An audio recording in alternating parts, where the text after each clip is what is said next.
You are all welcome. My name is Lisa Mangu. I'm chairing the session. You are most welcome. Our purpose of meeting today is really to engage with those who have shown interest in our marine pollution, prevention of pollution from ships amendment bill. As always, when we publish, we invite the public, stakeholders to show interest, and those of you who have shown interest and are presenting yourselves today, we truly appreciate your efforts. Democracy and parliamentary work without public participation is not complete, because all we do it on behalf of the public. And such an important piece of legislation, without your participation and your input, would not complete the picture. So never think that you're making time to make either written comments or come physically. We take it lightly. We truly appreciate it. It enriches the process and it assists us at the end of the day to come up with a piece of legislation that, to the best of our ability, can be able to address the needs on that particular sector, today being the marine sector. So you are most welcome. And I believe we are ready to go, Ms. Carol, sir. We have a requisite quorum and everything. Can we go? Yes, can I first share the apologies, Yes, Mr. you Mangu? may. Yes, you may. There was an apology from Mr. McDonald, who had a family emergency this morning. We still have the apology for Mr. Sitlolo, Mr. Zwane, as well as Mr. Tole and Mr. May, who have medical matters to attend to. All right, thank you. We will note those apologies as such. Did you have a hand up, Colin? Okay, finish. You'll talk when you are done. I was asking as to whether she did not receive one from Mrs. Noluchung. Okay. Noluchung. Ms. Mshlati indicated now there is a written apology for Ms. Noluchung as well. I wasn't aware of it. All right. It's okay. We will note those apologies, colleagues. And so, yes,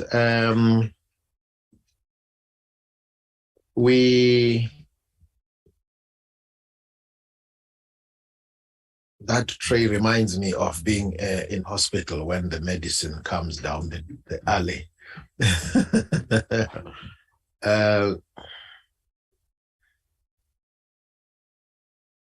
I'm trying to get my mind straight.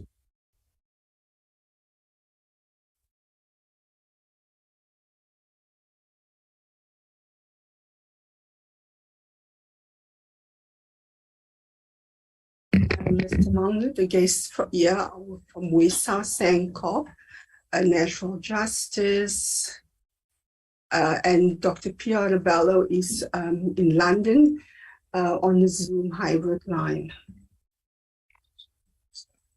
We're going to start with Mr. Morgan Griffiths this morning from Wesa. He is ready to present. All right, thank you very much. As I've already welcomed you, you should be ready. You must have been given the guide on how to go about it. You will introduce yourself, your organization, and whoever you need to. And please carry on until we won't interrupt you. We will engage with you once you are done.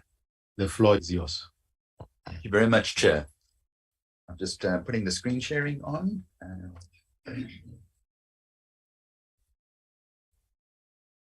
No, came up the wrong.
Okay.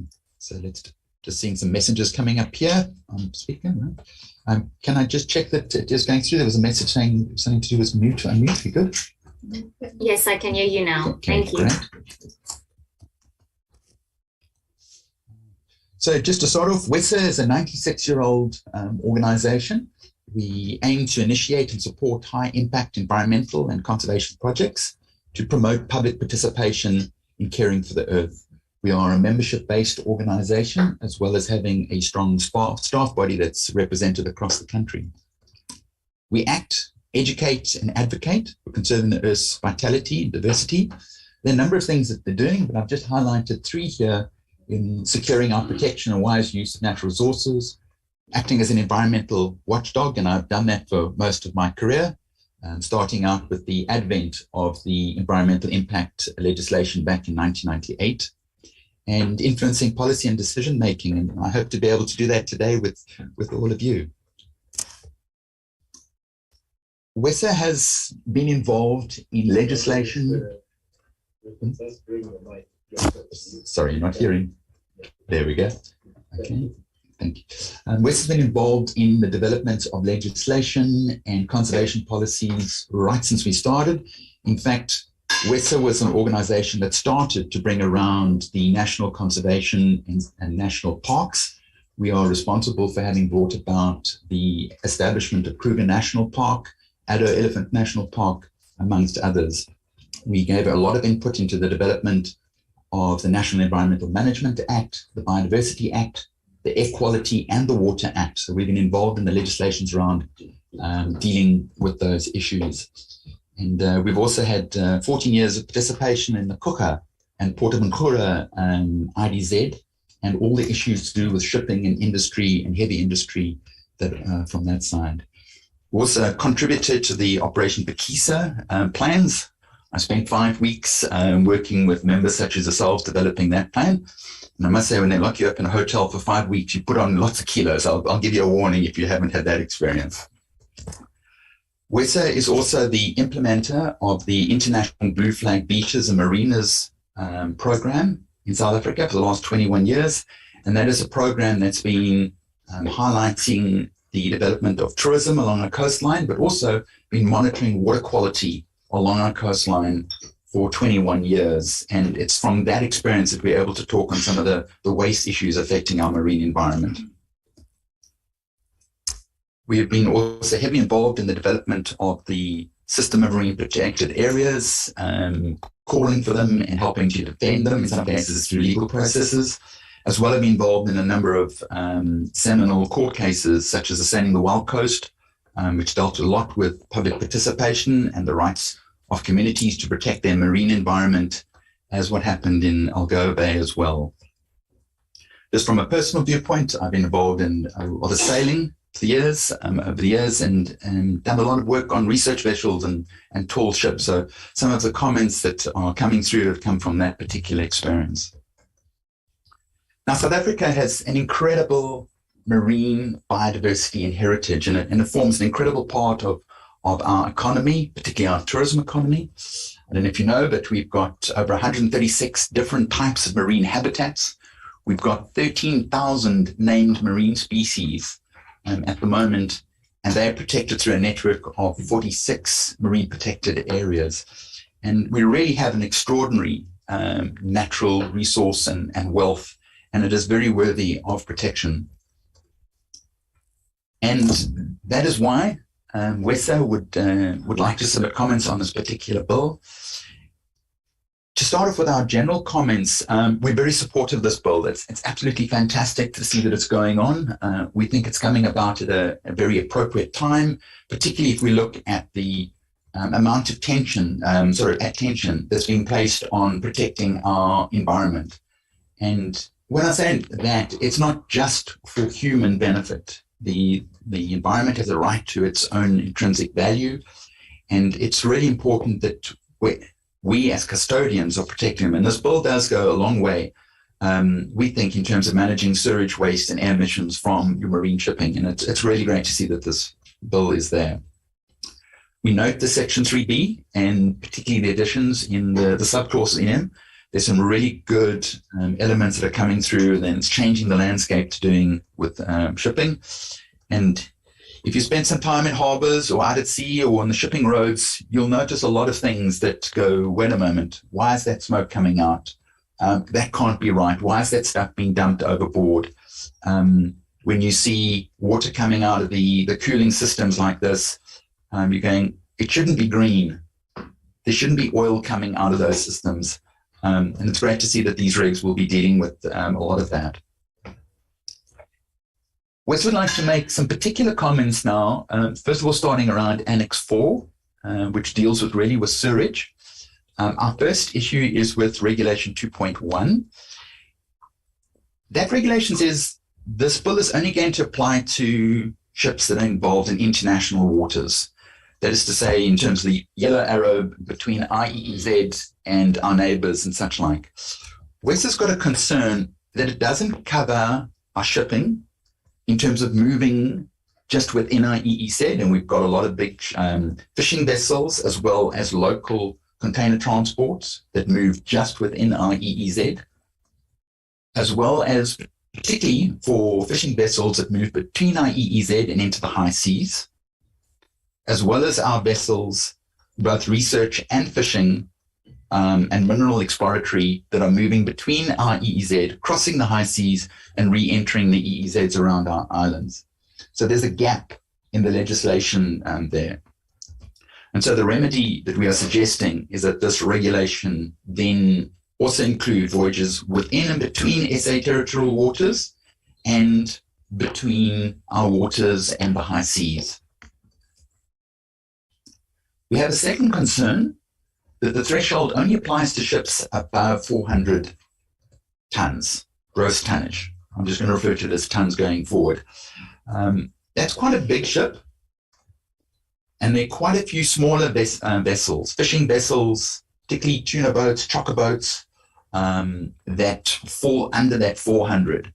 And Wes is making the recommendation that it apply down to 100 gross tons.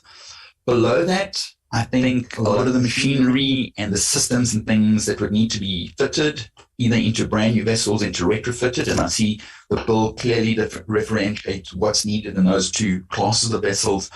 Some of the things might just be too difficult to fit in terms of the entire weight structure of those boats. For instance, some of our largest yachts in the country would be getting close to 100 tons from the slide there. Our third concern is inorganics and solids in the sewage aren't being adequately dealt with. They can also be discharged in the sewage, and hence our recommendation there is focusing on removing those inorganics and solids from the sewage. Now, bearing in mind, the sewage is typically just your black water, your grey water from your kitchens, in terms of your waste and such like, is being already dealt with in other parts of our legislation in terms of food scraps, your bottles, your cans, and things like that. There's legislation that really deals with how that matter is really dealt with. I'm just noting, if you haven't heard, MSC Cruise Lines were recently fined $25 million for throwing their bags of garbage out into the seas off the Caribbean. They were doing it early in the morning, 3 o'clock, hoping that their guests above were not looking at them, but somebody recorded them doing it, and $25 million fine for that cruise company. Now, it might seem that this request, the remedy that we're proposing here, might seem overly onerous, but most of us are quite familiar with bins in toilets. It's your hygiene products, your condoms, things like that, those sort of solids that you don't actually want being ejected out with the sewage stream. And in fact, most ships, I think, would be quite happy to do it because those are the sort of things that block up your systems anyway. And if you've had any experience working on ships, that you know that once you start getting into those pipes and dealing with, it's actually quite a mission to deal with. So I don't think there'll be too much resistance in terms of bringing this in. Obviously, your bigger vessels have got a bigger problem to deal with, but they've got more space for your separations. So we feel it's a mechanism that would be fairly easy to put in. We're also suggesting that the sewage be macerated before it's actually disposed of into the sea. And there already are bits of legislation that deal with what are the distances out to sea that you may only eject your sewage out. For instance, you can't eject your sewage out into the harbour or within 1 nautical mile of the coastline. And if you think that that might be a difficult thing to achieve, many of you have probably got under kitchen sink waste macerators. They're small things, they're quite easy to deal with, they're fairly easy to fit in. Moving on to Annex 6, which deals with the prevention of air pollution from ships. I'd just like to start with noting that air pollution from ships amounts to nearly 3% of the total greenhouse gases emissions around the planet. And that might not seem a great deal, but in terms of tonnage and the fact that our shipping is growing and a lot more commerce is expected to happen over the next 20 years, it is an issue that is worth dealing with. And these regulations that are coming in to deal with the air emissions are crucial for it. And we're really glad to see that that has been brought about.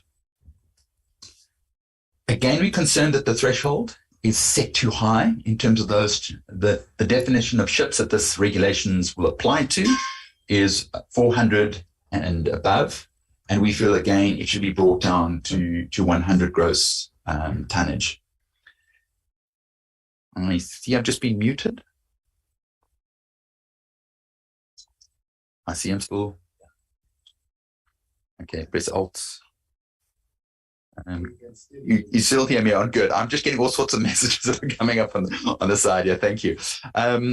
We note also that Regulation 5.2 does provide the space for allowing the change in these regulations around 400 tons. I think the regulation refers to and setting other appropriate measures for ships below 400 tons. So we feel that in terms of that particular clause, in fact, why not just set it at 100 as the same as Annex 4? Now, what's really important for WESA, because it's an emerging issue and we've been starting to see the deleterious impacts around our coastline, what's currently not in the bill, and we see it as a gap. And in the next couple of slides, I'm going to advocate for why we should bring in some regulations around noise pollution, marine noise pollution, into this bill while they have the opportunity to do so. So first of all, noting that the bill is giving effect to this international convention. And we note that one of the primary things is dealing with prevention of pollution and provide for matters connected herewith. So already within that convention and within this bill, there's a space to be able to deal, we think, with this issue. Further moving on, our Constitution provides the right for everybody to have an environment that's not harmful to their well-being and to have the environment protected for the benefit of present and future generations through reasonable legislative and other measures. I don't think I need to quote more. You have the business of law and lawmaking, and it's very clear in our Constitution that we need to protect the environment. Further, we've got the National Environmental Management Act that places a duty of care on every single person. And that is not just the environmentalists in the room. It is the transport, whether you are a ship owner, a ship's captain, somebody working on the ship, somebody in the Department of Transport. Everybody has the duty of care. So that particular act, again, provides an opportunity to deal with this issue. Now, anthropogenic undersea noise is a growing problem and a threat to marine life. And the next couple of slides, I'm just going to explain why and hence the justification for it. And we're noting that at the moment, we don't have any legislation that deals with this growing problem. It's not a new problem. It's been going on for as long as we've had motorized shipping and undersea mining, but it's an issue that has come to the fore in terms of the intensity, the amount of shipping, and the fact that we now are observing real deleterious impacts on our marine environment. And some of those impacts are actually affecting our fishing industry. So what really am I talking about when I'm talking about marine noise? And I do need to distinguish that there is natural noise and there is anthropogenic or human-induced noise. So your natural noises will be your whale song and your sonar emitted by seals and dolphins. It's your waves breaking. It's natural undersea tectonic movements. It's the effect of wind on the water. lightning hitting it. So you've got a number of these natural elements. Your waves, your currents produce a low background noise. We as humans have added a great deal of noise over and above that. Everything from your seismic surveys, your sonar, and that is everything from your small fishing vessels that are going out to your military sonar, whether you're even running a small yacht engine, and I've been quite guilty of that, to a jet ski out there, or the massive engine noise produced by our boats. I don't know if any of you are scuba divers or free divers and have been under the water when you've heard a vessel going past, even just a small rubber ducky. It's equivalent to standing at the end of the Cape Town runway and having a jet land in above you. That's the level of noise that's experienced by even just one of those small boats. To hear one of the massive 3,000 unit container ships come steaming past, it is like being right next to the speakers in a pop concert. It is an unbelievable level of noise that is there. Just to further, to give you a bit of insight, if you're looking down at the bottom where those whales are, and I hope you can see it or whether it's coming up on your screens, our natural noise is in that in the decibel range, around about 55 to 85 degrees. And that's quite comfortable for human hearing. Above that, take a look at jet skis, 125. Avoidance, around about there. Fishing trawlers, 158. So tanker, 169, a super tanker, 340 meters. That 190 decibel is the level of if you're standing next to a jet, and if you've got to fly back to Joburg or whatever the case over the next couple of days, if you were standing next to the jet engines, that's 190 decibels. Above that, you can see some of the air guns, some of the really big tankers, some of the military or very active sonar. And those levels of decibel levels, if you can think about just the impact in your own ears and how it stuns you under the water, it feels even worse because it doesn't just affect your eardrums. As a human, you feel it in all of your body tissues. And this noise is not just within a very small frequency band. It's quite an extensive frequency band, and the noise overlaps the entire known frequency of hearing in all marine animals that we understand at the moment. So everything going down to some of your invertebrates, to give an example, mantis shrimp, to your fish, to your dolphins and whales, which are at the high end. So it's right over. So it's not a case of, okay, well, let's try and just get rid of ships making a noise in this particular band, because that's where your animal life is listening to. This noise, anthropogenic noise, cuts right across. So what are some of the impacts? So why is marine noise important? Well, a lot of marine organisms use sound for navigation. I think you're all quite familiar how dolphins and whales, they produce sonar in terms of navigating, finding food, stunning their food. They use it in territorial defense. So any of you have been underwater, you will have heard the number of different noises that fish make in terms of talking to each other. Grunter, I mean, one of our best fishing species, grunter, because they make that noise. They communicate with each other with that particular noise. It's for all manner of socializing and attracting mates. So there's this background noise, just like we humans use sound and speech to communicate and deal with a lot of things. So is there a vast amount of animals utilizing noise. Just to give you an example, we've got sperm whales that are off our coastline. You might not see them down here in Cape Town. If you go really far out down south, you might see them. But particularly where I come from, Durban, they're off in the warm water areas. These animals are using to navigate through sonar. They use sonar to find their prey, sometimes down at 1,000 meters in the blackness alone, there's no light. They use it to find it. They're able to use sound enough, the concentration enough to stun their squid prey. They use it for socializing, talking, attracting mates. The males use sound, slapping the ocean in order to create sound to intimidate their rivals, as well as using whale song in order to defend their territory. So you can see there's quite a range of what they use sound for, just like what we humans do. And what are some of the impacts now that the human-induced or created noise is having on this environment? Well, the one is stress. I think if any of you have stood next to some really loud music speakers, that intensity, I think you feel a stress, a body stress, a hearing stress, an emotional stress.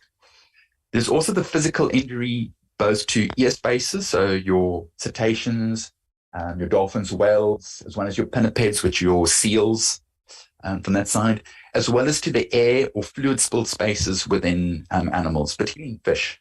So some of this high-intensity noise and bursts of noise can actually burst the air bladders of fish. So this is why sometimes where you see seismic surveys happening on our country, you will often find dead fish in the wake because those sound intensities have basically caused their insides to explode. And again, that death injury, as well as to your dolphins and whales and seals, but also to your shark. So it's known as barotrauma. Further to that, it's creating a background fog of noise. Again, to use the example of a pop concert, when that music is going, you can't be talking to the person next to you. It cuts out your ability to communicate. And so this fog of noise, particularly loud noise, is now blanketing out nature's ability to hear itself and conduct its normal activities. So it has been noted in various papers where there's a great deal of noise, particularly coming from high-intensity large shipping, that fishing populations have moved from one area to the other, and that has an impact on our fishing, particularly our artisanal fishing industry. As fish move, as other organisms move, that has an impact on the entire food chain. So a lot of really intense deep sea noise is having an impact on the phytoplankton of our oceans. Now that's basically the grass of the oceans. The sound waves are destroying them. They're causing the bodies of these tiny little microscopic organisms to break apart. And that is the first element of the food chain. If they're not there, then they're the food for the smallest, our baby anchovies, for instance. So that has an impact on that. So now we're starting to see an impact on our anchovies, our sardines, all our game fishing and our bigger fishing that derives off them now are being denied a food source. So there's an ecological impact and a cascading impact that we need to be aware of what's happening. To give you an example, this is a picture around about 2006 of the penguin colony at St. Croix down in Algoa Bay. I didn't take this picture, but I started sailing around those islands around about this time. There were 20,000 breeding pairs of penguins on the island. This is the picture today. We're down to less than 2,000 breeding pairs of penguins. A lot of that has been caused by the collapse of the fishing industry in that area. But around about 2016, there were around about 5,000 breeding pairs left. And then we brought in the bunkering, ship-to-ship bunkering situation in Algoa Bay. And that brought about a massive increase in the amount of noise that was in bay. It drove the fish out of the bay, and that collapsed the penguin colonies. Now, you might say, well, listen, these birds are out to sea already. What does that mean for us? Well, they're pointing to a whole system-wide collapse of the system. All right. So you're seeing something that's very visible, but what you're not seeing is that shipping noise has led to a major collapse of our fishing industry. It's driven the fish away. It's destroyed their food source. And that has a human economic impact, which might be of more interest to you. So what are some of the remedies that Wes is suggesting in terms of dealing with this? Well, the first, we believe, in terms of applying the precautionary principle, is to ensure that noise levels are not harmful. And we can remedy the situation by, one, bringing into this bill effective noise regulations that mitigate or eliminate intense noise. We know you're not going to be able to eliminate all, but at least you can try and mitigate it down through behavioral changes, and I'll bring those into a moment, or some structural changes, that is to say, changes to the actual ships themselves. What you might not be aware of as a military sonar is of particular high levels of intensity, and they have particularly deleterious impacts. And we are suggesting that this bill also accommodate that military sonar also fall under this, but recognizing that outside of imminent and active conflict, we recognize that this country needs to defend itself through even an international aggressor or through concerted criminal activities. And our Navy and our Marine and Ocean Branch are fighting a battle out there with illegal fishing vessels. We believe that military sonar should also be subject to these noise regulations. We believe that seismic testing also should be brought under them and better mitigated and controlled. At the moment, they aren't being properly managed, and they're having this really serious impact. The Save the Wild Coast court case, the judge there found, not just in terms of public participation, inadequacies of that environmental impact assessment and the Minister of Mineral and Energy Affairs decisions on it, but also the fact that they weren't considering the broader environmental impacts that noise, the seismic noise, was having on our oceans, but also the economies and the people that live off fishing. And finally, we believe that there should be space for low noise areas. And these are areas where really low noise levels are set. That's not to say no shipping, no noise, no jet skis. We're not calling for an exclusion zones. But what we are saying, and it has been applied in other parts of the world quite successfully, and that in these areas, defined areas, the ships are required to slow down, that they're not allowed to undertake certain maybe blasting activities, all right? Or perhaps testing of certain noise machinery. So we recognize that ships, for instance, Algoa Bay. In fact, I think my next slide brings it up. No, not quite. I'll come into the noise level a little bit, but within these noise areas, there's a set decibel level, and it is fairly easy to achieve. We're not asking for the impossible or asking for a close down in business. But at the same time, to give you an analogous example, around hospitals, you typically have slower speed limits. You also have noise limits. Supposedly, our taxis are not meant to be hooting around hospitals, but you might have experienced that not is always the case. But those are meant to be low noise areas as well. The International Maritime Organization, they've been researching and promoting noise reduction solutions and looking at the comments and the research and the proposals and the guidelines that are coming out of it. It looks like that there's a trajectory of noise regulation coming into their guidelines and enforced regulations in terms of our shipping falling under the governance of the IMO. So it's coming. Noise regulations are definitely coming in terms of international legislative space, and this bill provides an opportunity to really get into the fore of that. The idea, and see, some of the clauses relate to how many years certain ships need to have achieved certain of the sewage and the air emission standards that are proposed by the bill. So there's an incremental element within this bill, and we leave in the same way that there can be an incremental noise reduction strategies that are provided for in this bill. So the IMO is already promoting noise reduction through ship design, and just if you're looking at the slide there, noise comes from all sorts of things, and not just the propeller noise and the engine noise. There's machinery noise. There's the shape of the boat itself creates a noise wake. And considering all the other elements of design of a ship hulls and shapes and lengths can be designed, and these particular ships that are being built or perhaps being altered or lengthened to bring about noise reduction strategies. And so these include design of propulsion systems, machinery noise, particularly the propeller noise. And I understand there's some really technical stuff around how you design a propeller in terms of cativation, speed, how it fits to the length of a boat.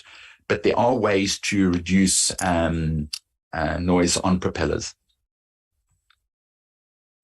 And then further, there's traffic control measures, and these are being quite widely, I don't say widely, have been quite successfully used in a number of ports already. I think New Zealand and some European areas, as well as some US areas, are now effectively using traffic control to mitigate noise.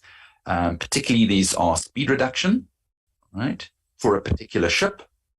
So, for instance, a ship needs to slow down to a certain speed before it approaches a coastline, before it enters a harbor. And one recognizes that ship movements are crucial in times of speed and meeting their allotted slots and things. So we recognize that there are lots of issues to do with that, but we feel it is being successfully implemented already, as well as at a traffic control level. And that is to say how you manage a number of ships within an area. So it might be managing ships as they move around the South African coastline so that we don't have as many ships entering a particular port or, as a port. I'm not going to say a bay, because sometimes in emergency situations, a lot of boats, particularly smaller vessels, move into a bay in order to for safety. And we definitely are not saying that those sort of safety issues, shipping should not happen in those areas. But by keeping a better control of the entire traffic of an area, you can reduce noise levels. So to give you an example, I'll go a bay. Got a little bit more experience about this. I'm just trying to see if I can get a little pointer. I'm going on the side there. You've got the St. Croix Islands over here. You've got the Bird Island Complex. Port of Inchura.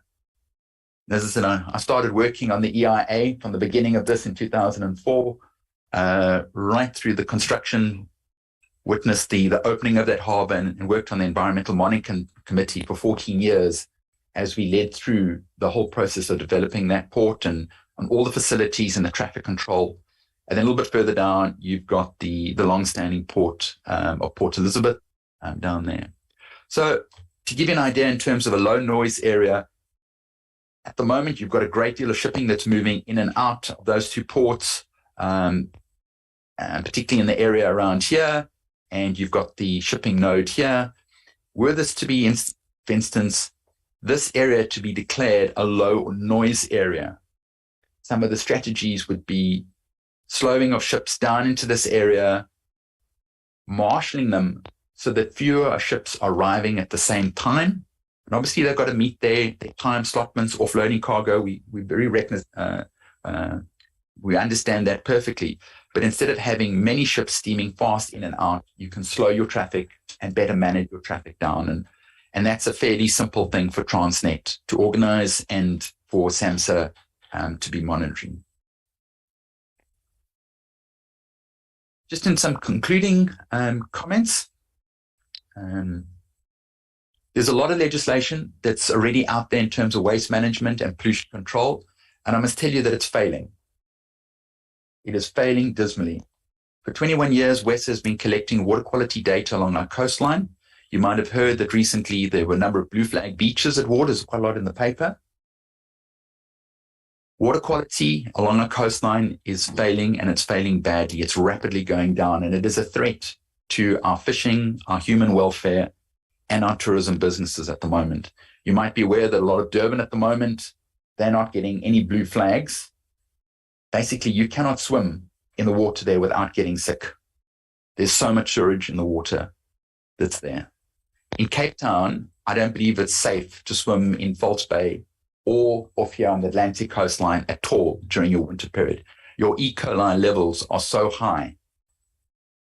You've got less than a 1 in 1,000 chance of getting diarrhea, a skin infection, ear infection, and such like. Our water quality is really bad. This legislation has an opportunity to help to deal with it, and it's really grateful that we're seeing these changes being made. Our last comment is that this bill requires that ships report in terms of its compliance with it, and that is really good to see. But we know that most legislation in this country, without proper compliance and enforcement and governance around it, legislation is just paper.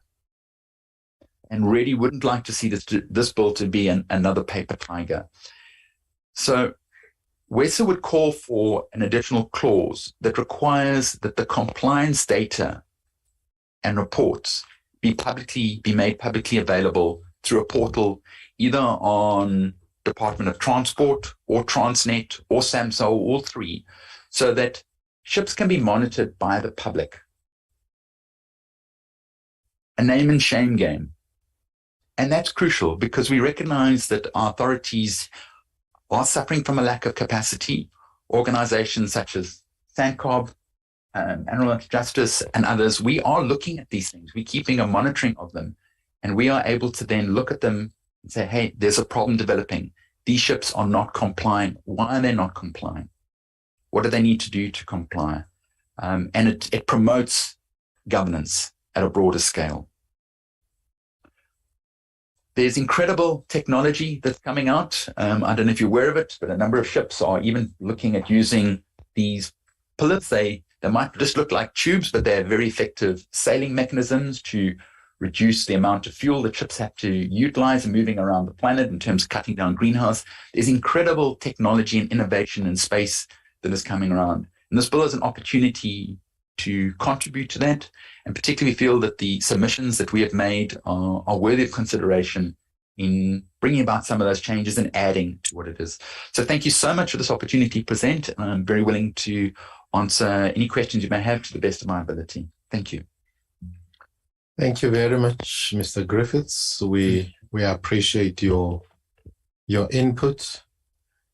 But regarding your last comment, there is no input, there is no suggestion that is not worth considering.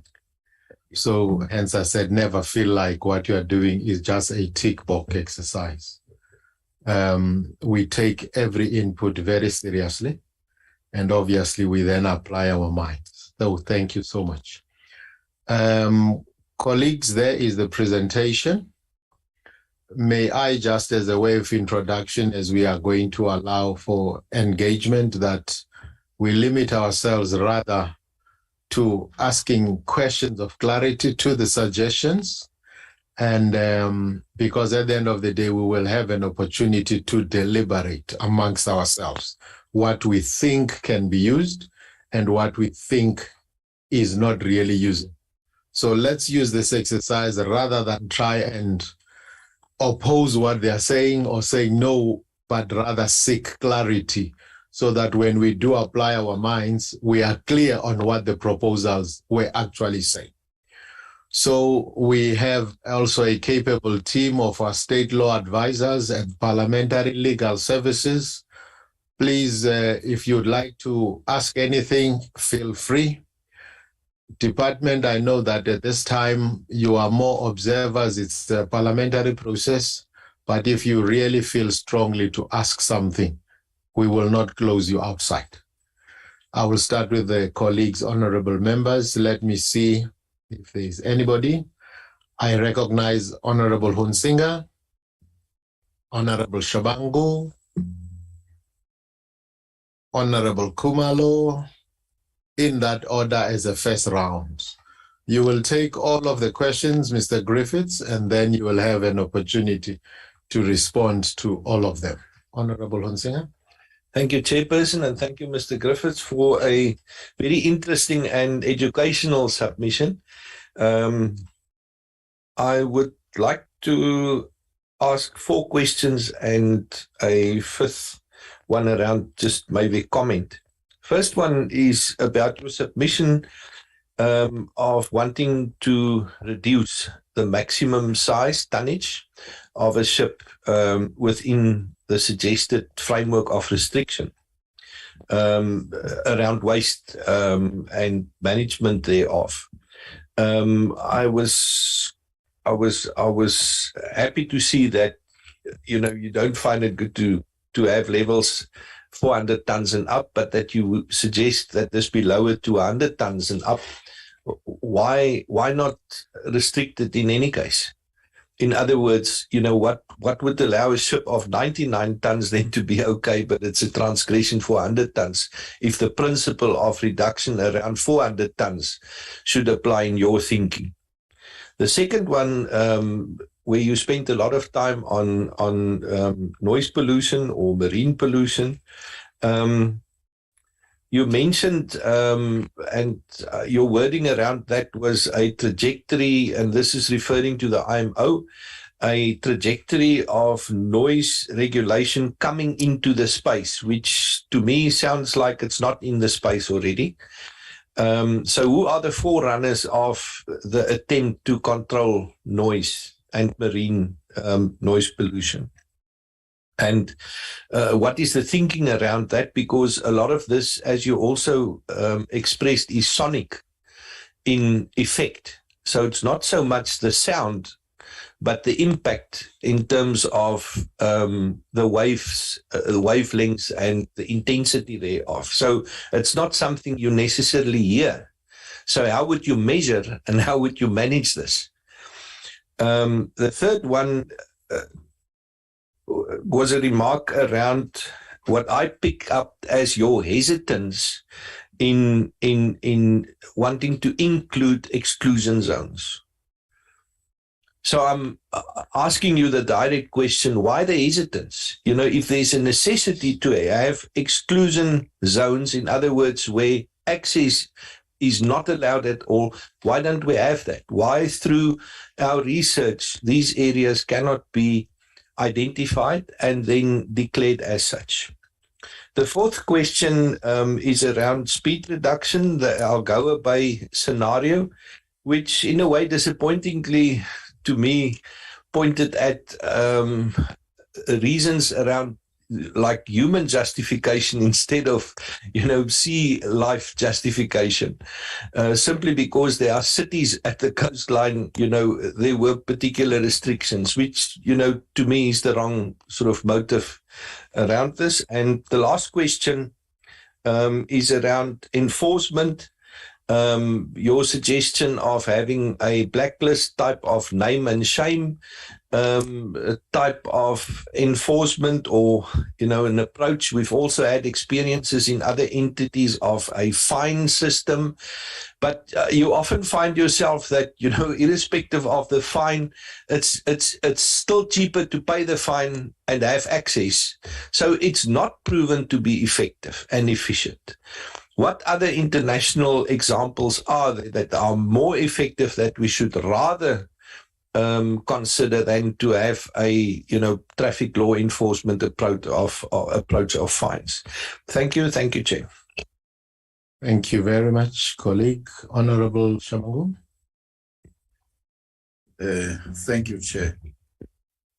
Let me also echo the very sentiment that has been echoed by my colleague with regard to the presentation.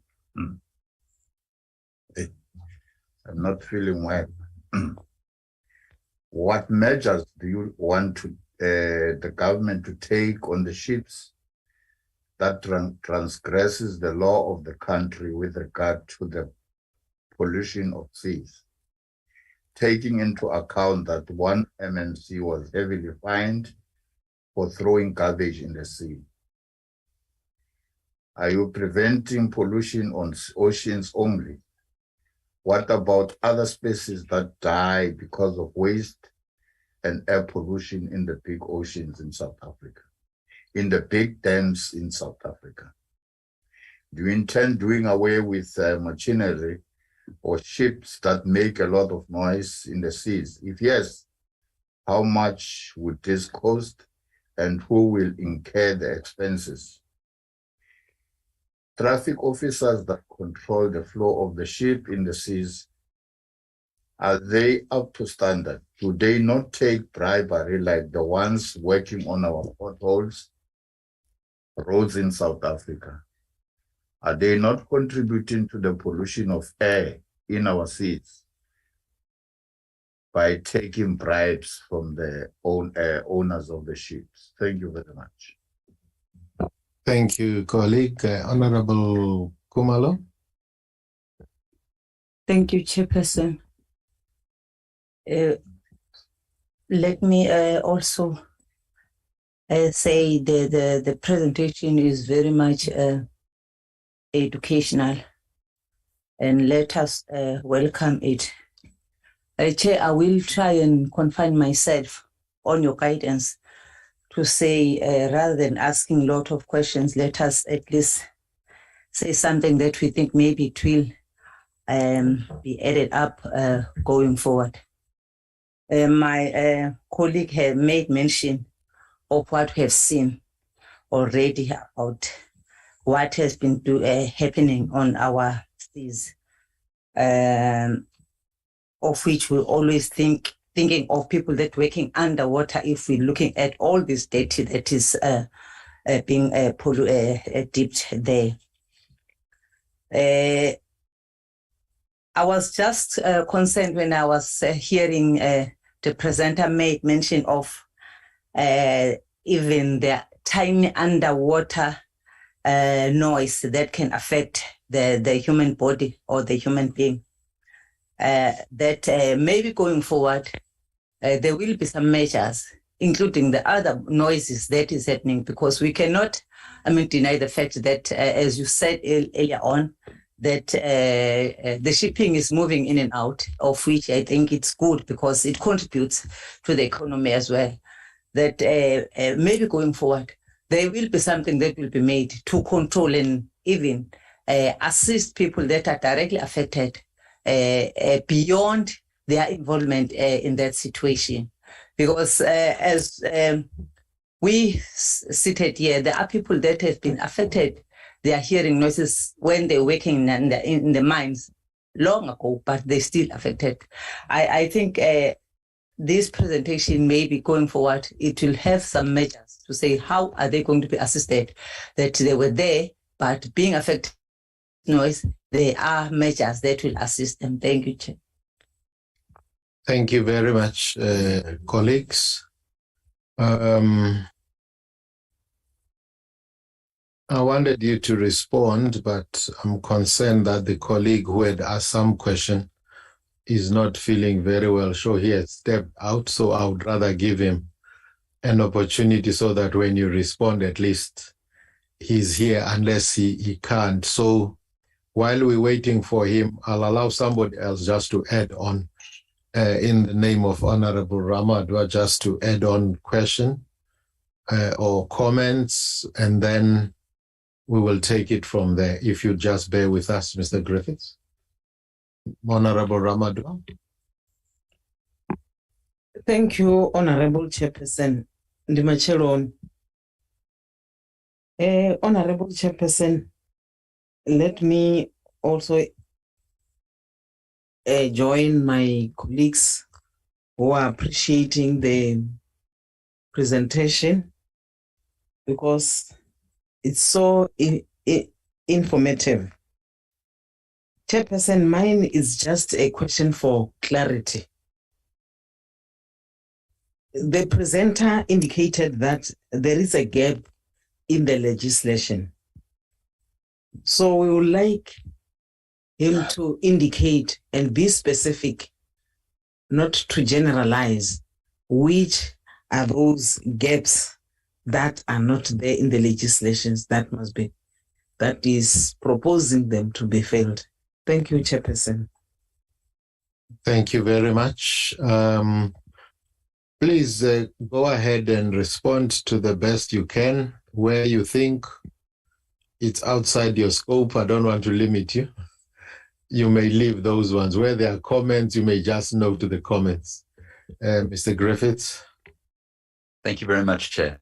I'm delighted with the questions. It always means people are listening to you and trying to understand deeper, and I'm appreciative of that. The first question to the first member who asked, why not all tonnage? I was reviewing the entire set of legislation, and there are a number of elements that are proposed in there that are not simple to achieve. On a land-based system, you've got space, you've got opportunity to deal with things, particularly around sewage, for instance. On a boat, you've often got a limited space.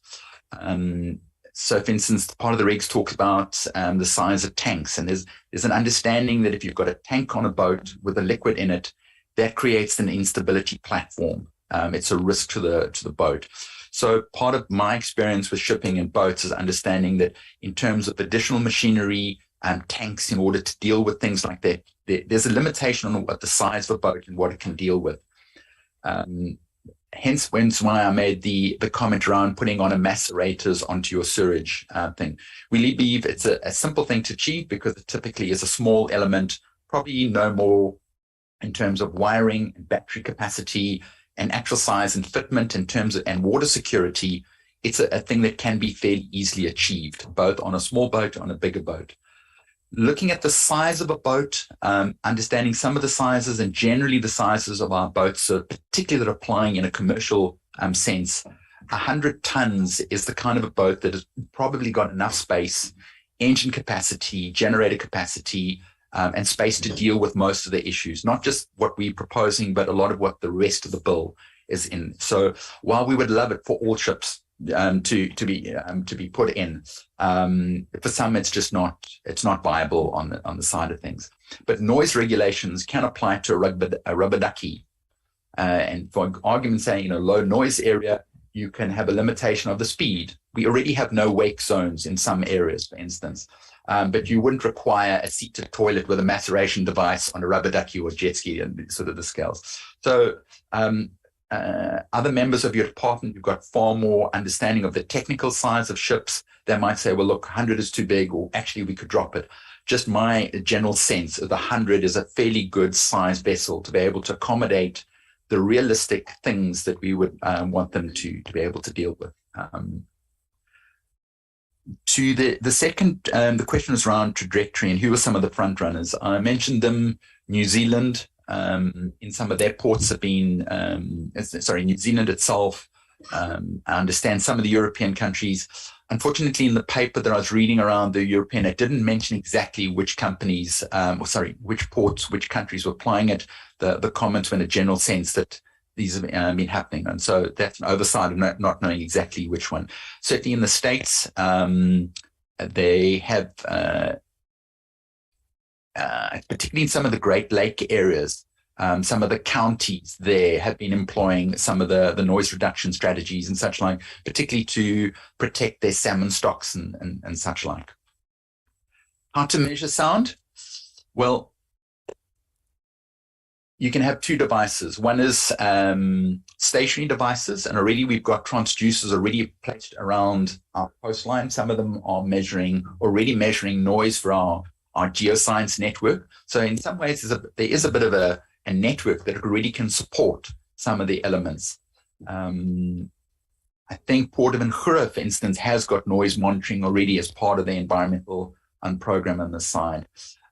There's a lot of scientific instruments, particularly looking for transducers that are measuring fish and dolphin and whale tracking devices. So there is a network that could even be piggybacked onward, but it's fairly easy and simple to have those devices.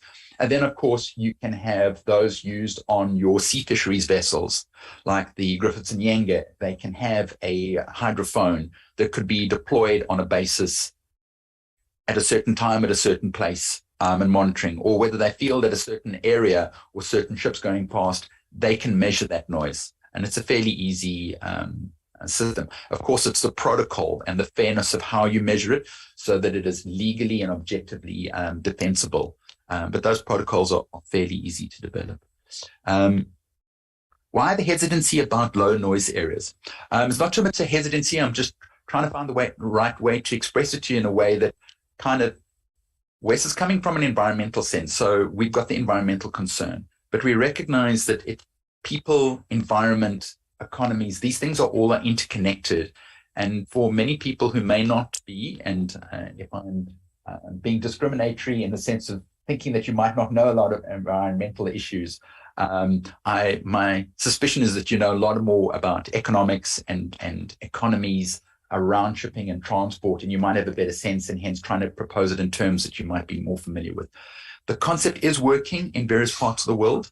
Some of it is on trial basis, some of it is already in terms of local bylaws, particularly some of the Great Lakes types of things. It's a viable mechanism, and I believe it's a mechanism that can be employed without having a deleterious economic impact. And we know that it's a really big concern for the South Africans at this point. Part of why I express it in these economic and human terms is I recognize that as much as I would love the environment to have its own voice and its own legal right, and by the way, there's a space around nature rights, things that are coming in, there's a recognition that we do need to do some balances on the side of things. And hence, my expressing this away is also not to get the backup of the shipping industry that might feel, hey, this is another whole bunch of green stuff that's being foisted on them that's going to cut down on their profit margins. Hence why I've been saying all along, I think these are things that are justifiable, reasonable, and are economic to bring in on the side.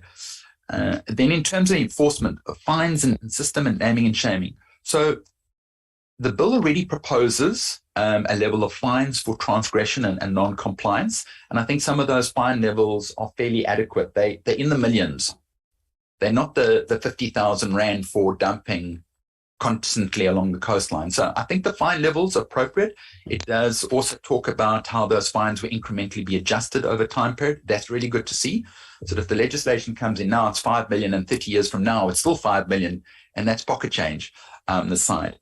The issue around having that portal was made as a way that information around compliance of our shipping companies, that's then it's in the public eye, so that the public eye can contribute to the compliance enforcement measures of our statutory and enforcement bodies. There are organizations that monitor everything from social surveying around illegal trade in parrots, for instance, on the internet. Just as there are people who support our crime intelligence by monitoring for child sexploitation on the web. By having the information put on a portal, publicly available portal, organizations such as WENSA and SAMCOB can go online and take a look at, hey, we observe something while members of the public are reporting. Let's take a look at that ship. Is it in compliance? Why is it in compliance?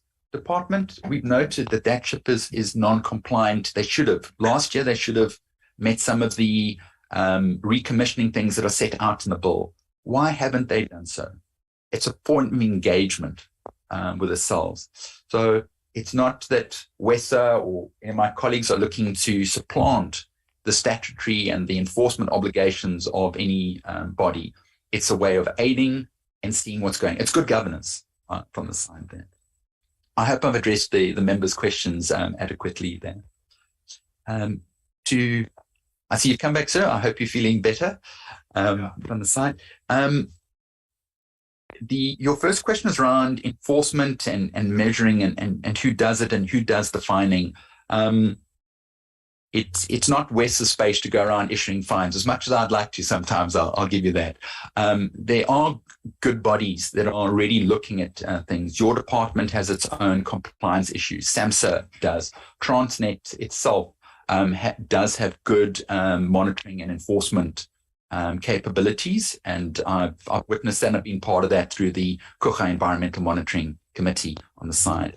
SAMSA itself is also performing a great function in terms of some of this monitoring and enforcement issues on that. And I think they provide, at this stage, quite an adequate monitoring and enforcement compliance. Is the intention to do away with all ship noise? No, that's certainly not our intention. I don't think it would be a viable option. What we are saying is that there are ships that are being designed at the moment that aren't taking into account the impact that noise is having on the marine environment, and they can be better designed. Ships that are needing to be retrofitted. So, for instance, noise dampening can be put in. So, for instance, on your car, you know that your engine is mounted on rubber shocks to your body frame in order to cut down the vibration and the noise that you feel sitting inside the cab, right? Most ships don't have that, right? Everything is welded, so everything's solid, it doesn't come apart. But you can install shock absorbers that cut down on noise. And I know that because I did that in my own yacht. We had shock absorbers because small fiberglass boat, you can't have it being shaken constantly to pieces by an old 9 horsepower engine. So there are ways to retrofit and improve the noise reduction levels of a boat, as well as through some of the behavioral aspects. And that relates to your third question. The ship traffic control, that's done by SAMSA as well as your ports authorities. And they do keep a very close watch over your shipping, particularly where it's entering port areas from the side of things. Yes, they don't have much control of international shipping passing through our EEZ and around the country and not stopping at our ports. So that is a problem. But if we've got transducers out there and we're noting that certain ships are producing unacceptable levels of noise, it is well within SAMHSA's right as the Maritime Safety Authority to then contact those shipping companies, and they're able to do so and say, listen, you got a problem, or you are causing such damage from now on, you may not travel through our EEZ in terms of protecting our fish stocks and our natural environment. So yes, is there bribery and corruption? There is. It's a problem in South Africa. I haven't had lots of any experience. In fact, nothing really to comment going with knowledge where it's definitely going on within SAMHSA or Transnet. My experience of Transnet and SAMHSA is that they've been pretty on the ball and they're pretty strict. I don't have my yacht license paid up by the end of the year. I take my yacht out of the harbor, not allowed to bring it back in, or may not leave. And they're pretty severe. They can confiscate a ship. They can tie it up at anchor. There's nothing you can do about it. You'll forfeit your boat if you contravene SAMHSA or Transnet requirements. A small thing of enforcement, which was very effectively employed in the port of Port Elizabeth, was there the environmental department insisted that fishing vessels that were coming back to land their catches, the first thing they took off the boats was their bags of rubbish. And if a boat with a crew of 100 had been out to sea for a week and they were taking one black bag of rubbish for that whole week and depositing that on that, Transnet there was saying, you have been illegally dumping at sea. You're not landing your catch at any South African port. Well, only one or two chocker boats pulled that one. The rest very quickly all got in line. They had an incredible impact. And I noticeably saw the difference in terms of the amount of rubbish that was being tossed out at sea and washing up on our beaches. And it was really effective. It was really good on Transnet on that side. Ma'am, just to note your comments, thank you very much. It's really good to hear that there is a concern, and there certainly is, there are deleterious human impacts. In terms of people experiencing noise, being injured by them, either as a worker or as a member of the public in the sea, I'm not aware of the general public being harmed by noise from shipping as such, though in some areas you certainly notice that there's a lot of noise, and it's quite disturbing and it's quite stressful under the water. In terms of workers that are working, it certainly is an issue for them, particularly at depth and noise. And through SAMHSA and through the Department of Labour and Employment, there are certain health regulations regarding divers and underwater workers and noise and those issues. So you can be assured that the attention has been paid to that in the school. And then to answer the last member, ma'am, the gap in legislation, it's definitely around the noise. We, in the other elements of my presentation, I was asking for adjustment of some of the things that are already in the bill, i.e. the dropping from 400 tons down to 100 and such like. But we definitely see it as a gap in terms of this noise. And for the reasons I pointed out in the presentation, I think there's a really good opportunity for South Africa to be part of the leading wave of dealing with noise and its impacts both on the environmental health, and human health is connected with economic health around it. And recognizing that it isn't incremental. The bill sets out an incremental process, and it can be effectively brought in as an incremental process to it. Thank you. I hope I've answered the members' questions fully. I'm sure you have, Mr. Griffiths, to the best of your ability. Unless you've got a parting shot before we move on from your presentation, I'll give you that opportunity. Maybe I've been unfair to my legal people. I'd suggested that if they want to say something, normally they don't at this stage, but I didn't want to be, on a Tuesday, to be so hard on them. Thank you, Chairperson, honorable members and colleagues. Chair, maybe just a point of clarity from the side of the department. Maybe we'll come across as if we are spoiling the party. Chair, some of the commentary, you will see that it talks about amending the annexes, whereas the bill seeks to amend the Principal Act in order to give effect to the subject annexes, which is Annexes 4 and 6 of the convention. I just want clarity from that, Chair, because my understanding is that we are not amending the annexes, but rather we are amending the bill seeks to amend the Principal Act, by of course giving effect to the annexes. Thanks, Chair. Thank you. You see, the legal minds always complicate things, Mr. Griffiths. Don't worry, I'll help you out. That will deal with the department. I think yours, whether it amends the annexes or the Principal Act, you are bringing forward your points and views. And then in our deliberations, we will find a space where we agree with your comments. Where would it be best suited?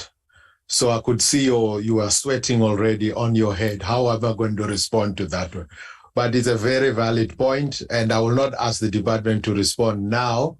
Later, when we have our own deliberations, we may then engage on that one. Any parting shots? Not that we are chasing you out. You are still more than welcome to sit around, but your opportunity to speak will end now. Thank you very much, Chair, and to the House for this opportunity to present and possibly some new and different things that you've heard today. WESA does recognise that while some of our comments relate to tweaks to what's already proposed, that our noise proposal would be a whole new section in, and we believe this is a really good point because this legislation is going to go through its further processes through Parliament. It's going to be set. It's going to have an impact over a certain time period, probably over 5 to 10 years in terms of, if you're looking at some of the proposals in terms of the incremental nature. So it's giving that 5 years. So we're looking at an impact of 10 years. And we really believe that it's an opportune to get in some of these things now because we're seeing the really deleterious impact that noise, for instance, is having right now. And if it's only 10 years out before we start the next round of green papers and white papers and bills, we'll have already lost the opportunity to curtail some of the damage that's being done. And as the question around, there is a trajectory already that's happening in terms of the IMO, which has quite big leading on this legislation that's moving in that direction. And I think instead of being 10 years behind, we have an opportunity to catch up and actually be some of the forerunners. And if you look at how the port is growing, how in terms of Operation Pakisa is trying to forward the growth of our blue economy, I think it's a really great space. Even if I know it means, and somebody's been involved in writing legislation things, I know, so wait a minute, now we've got to go back and start again a little bit. But sometimes it's better to take a step back in order to take 2 steps forward. So thank you very much for the opportunity. You do have my contact details. If any of the members would like to privately engage with me for further clarity around it, WESA and myself are most certainly willing to do so to the best of our abilities. Thank you, Chair, and to the House. Thank you very much, Mr. Griffiths, again for your time and effort. It means you really take keen interest in the space that you are in. We really thank you. As I said, you are more than welcome to stay on. Just slight housekeeping issue, colleagues. Those who are on my left, there is a door right there behind Mr. Griffiths where you do want to step out and in so that we try and minimize interruption with our streaming at any time. So we go straight. We are slightly behind, but I think we don't want to rush over these things just because we are looking at the clock. But we do also want to be conscious of the time. We'll go straight to SANCOB, Southern Africa Foundation for the Conservation of Coastal Bird. Ms. Monica Stassen, I've already welcomed you. And if you are ready, we want to let you immediately go into it. Perfect. Thank you so much. And morning, everyone, Honourable Chair and committee members. It's really great to be here. I'm just going to share my screen because I do have a short presentation.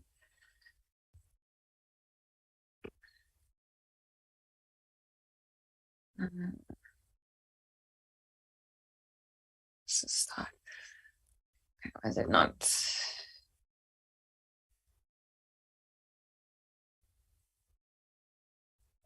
Okay, great. Cool. So it was actually really fitting that I went now after my colleagues from VESA, because a lot of what has been covered in their presentation will be reiterated by SANCOB. So if I do jump over some sections, it's just because it was very eloquently covered by my colleague. Cool. So my name is Monica Stassen. I am the Preparedness and Response Manager at SANCOB. My background is in conservation. I worked primarily with started off with marine mammals, so whales and dolphins, before spending 7 years in fisheries conservation, and then now moving into seabird conservation. So I have, most of my focus has been conservation. It's not moving there, I don't know why. Cool. So just a brief introduction to what SANCOB is and what SANCOB does. But before we really delve into that, I just want to highlight the reason that SANCOB exists, and that is for the conservation of seabird species. And these are our most critical seabird species, our most endemic seabird species, which means they are not found anywhere else in the world other than Southern Africa. So that would be South Africa, Namibia, maybe a little bit in Angola, and that is specific to the Benguela ecosystem. All 5 of these species, or 4 out of the 5, are considered endangered with declining populations, which means that we are seeing a very concerning trend where they are on the trajectory of being upgraded to critically endangered and possibly extinct in the future. And what's even more concerning for me is that some of these species could be functionally extinct in my time, so while I'm still alive. So what is SANCOB? SANCOB is a registered non-profit organization whose primary objective is to reverse the decline of seabird populations through the rescue, rehabilitation, and release of ill, injured, abandoned, and oil seabirds, especially endangered species like the African penguin. So SANCOB has been in existence for many, many years. Sorry, don't know why I jumped slides. So SANCOB currently has 2 rehabilitation centers, one here in Cape Town, in Tableview, and one in Gqeberha. These centers are uniquely positioned in that they are really close to key seabird colonies and areas, so we are able to rescue seabirds very timely, very quickly.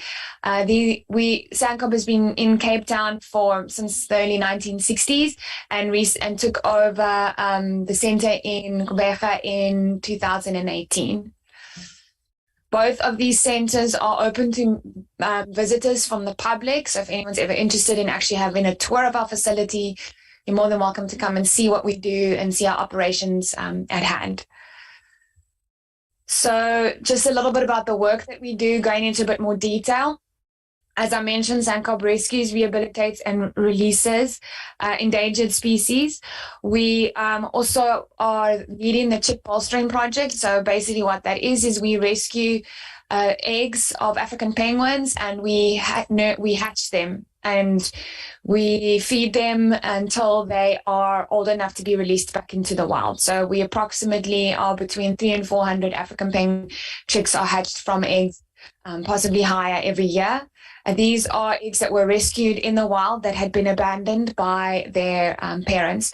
We also rescue chicks. In fact, we currently have nearly over 350 African penguin chicks at our center in Cape Town, which were abandoned by their parents. So we're hand rearing them. We also manage a network of first responders. So these are people that volunteer their time, so they're not paid, to help assist with rescuing of any injured seabirds. We have a network all the way up our west coast. We have a network all the way down along our south coast, and these people are given training in how to stabilize a bird, how to treat, so sort of basic treatment of a bird, and they can look after a seabird for a period of a day or 2 while we arrange transportation to the center. We are very involved in research, so a lot of work around disease surveillance, A lot of our earlier work was very key in identifying and detecting the outbreak of avian influenza that we had last year, where nearly 20% of our cormorant population was wiped out by the disease. For those that are unsure of avian influenza, there were a lot of media reports about thousands of dead birds dropping on beaches and on islands. That was due to avian influenza. There is no cure for it. It is fatal. And then we do a lot of monitoring around population and foraging. So where do seabirds go when they eat? Where do they move? And how best can we implement measures or lobby for the implementation of measures to protect them? We work a lot with the Department of Forestry, Fisheries and the Environment, as well as sandparks and Cape Nature in the colonies, providing African penguin and seabird rangers. So these are individuals that have been appointed and are paid by SANCOB to monitor African penguins and to help rescue seabirds. So they don't do any compliance. That's not their mandate. Their mandate is to rescue and to do research on African penguins. We like to appoint individuals from the community in the area as well. We do a lot of training. So we assist with training of rangers and monitoring. Then we have an education component. So we do a lot of outreach. We have schools that come visit our premises, and we also do go out to schools as well, providing exercises on the impact of plastics, of fishing and things, and how it influences seabirds. And then my division, preparedness and response, SANCOB is legally mandated to respond to oil spills that affect wildlife. We are listed in the National Oil Spill Contingency Plan. And so a huge portion of my work is making sure that we at SANCOB are ready to respond to an oil spill when it happens. We also work very closely with a lot of industry to champion the development of wildlife contingency plans. Although not a legal mandate, it is best practice, and the more prepared one is, the less likely your impact will be as severe. So you try and reduce the impact or prevent the impact if possible. And then we do a lot of policy development and a lot of advocacy work around certain high-risk practices, such as ship-to-ship fuel transfers at sea, and also offshore drilling and oil and gas. And then lastly, advocacy and government. So we also work a lot on lobbying around fisheries management, and I already touched on all the wildlife preparedness. So this is a snapshot of the work that we do. Just so that people can see it in pictures. There on the left, you'll see there's a little African penguin chick. We've got an African penguin with an x-ray there of a broken leg that we successfully repaired. So we have a fully fledged seabird hospital in Cape Town that can conduct surgery on affected animals. You can see we've got a pelican at the bottom that's having a swim, trying to repair a broken leg. And then just in the top right-hand corner, that is the map showing the avian influenza outbreak. I don't even have the one of this year. So we're currently dealing with another outbreak of avian influenza, particularly in African penguins, which is really unfortunate. And then the bottom figure is just to name where our seabird and penguin rangers are based. We have a ranger permanently based on Robben Island. We have 4 rangers based in Simonstown, 1 in Stony Point. There is a ranger at Bird Island, and we are hoping to get an additional one on Bird Island in Algoa Bay. And then future plans include a ranger on Dussin Island and at West Coast National Park. So why are we concerned? So these are some of the biggest threats that are facing our seabirds. A lack of food, specifically energy-rich food shortages, oil pollution, disease, oil and gas exploration, mining activities, major vessel groundings or collisions or things like that, and vessel refueling spills. So as everyone knows, true sustainability encompasses 3 things: environment, economics, and social. And there's that nice sweet spot where you find a good balance between all 3. So at SANCOB, we're not saying pick one over the other. We're just asking that all 3 are taken into consideration when things are put together. So SANCOB has responded to every single oil spill affecting seabirds since 1968. So I know it's very small writing. I couldn't fit everything on one page. But I did map it out nicely for you. But I just wanted you to note that, South Africa If you look at number 14 in 2000, the treasure oil spill, which is an infamous one, it is the biggest wildlife response, one of the biggest wildlife responses in the world, where nearly over 45% of the African penguin population was oiled. It was also one of the most successful responses in that 19,000 penguins were successfully washed, rehabbed, and released. So it was over a 90% success rate. And a further 19,000 were actually moved to Cape Recife, released, and then they swam back. African penguins have very high site fatality, which means they will return to their colony where they breed. And so they took about 10 days to return, which gave them enough time to clean up the oil on the islands. But it was a huge impact. And even, sort of almost 20 years later, we have found that those that were successfully released did suffer secondary effects, such as reduced breeding success and things like that. So even though we can help them, there is an effect. And another thing to note is African penguins are quite unique in that they tolerate rehabilitation and being in captivity quite well. Many other seabird species don't. And often in an oil spill, the mortality is extremely high and a lot of seabirds will die. So this is just a map of, it's a bit of a lag. This is a map of all the oil spills just so everyone can see it mapped out. As you would see, the stretch sort of from Saldanha Bay down to Cape Point is probably our biggest culprit for oil spills. Bulk of them were ship-related collisions or incidents, sink-ins and things like that. And then a new hotspot developing in Algoa Bay, points 19 to 20, and that is all due to ship-to-ship fuel transfers and bunkering. So just diving into the comments, I'll start off with the good news. Don't know why it's cut off on the screen there. SANCOB would like to welcome the amendments. We do feel it's a very significant step in marine pollution. We do want to just flag something for noting. We are well aware that many government departments are undercapacitated, finances are tight, and there are a lot of actions in this bill that need to be implemented. There's a lot of committees that need to be formed, a lot of working groups, and a lot to do. And our concern is that it's going to become a bill that's going to go through and it's not really going to be implemented as successfully because of capacity constraints. So we just, our question is there going to be additional capacity that is brought in, or are there plans to address this lack of capacity? I know many people have there's many challenges around that, just to note that. And then moving on to just another comment, amendment section 3A. We really welcome the increase in fine and imprisonment threshold. The previous ones felt very, like someone mentioned earlier, it was most offenders would just pay and move on. Didn't really hurt. So we feel that these new ones are a lot more severe and a much more of a deterrent than a small little slap on the wrist that people will easily pay. So going on to our actual concerns / comments, there was an insertion in section 3B in Act 2 that said appoint an advisory committee to advise him or her in the regard. Our main point is we welcome as all the inclusion because this speaks to potentially the capacity concerns.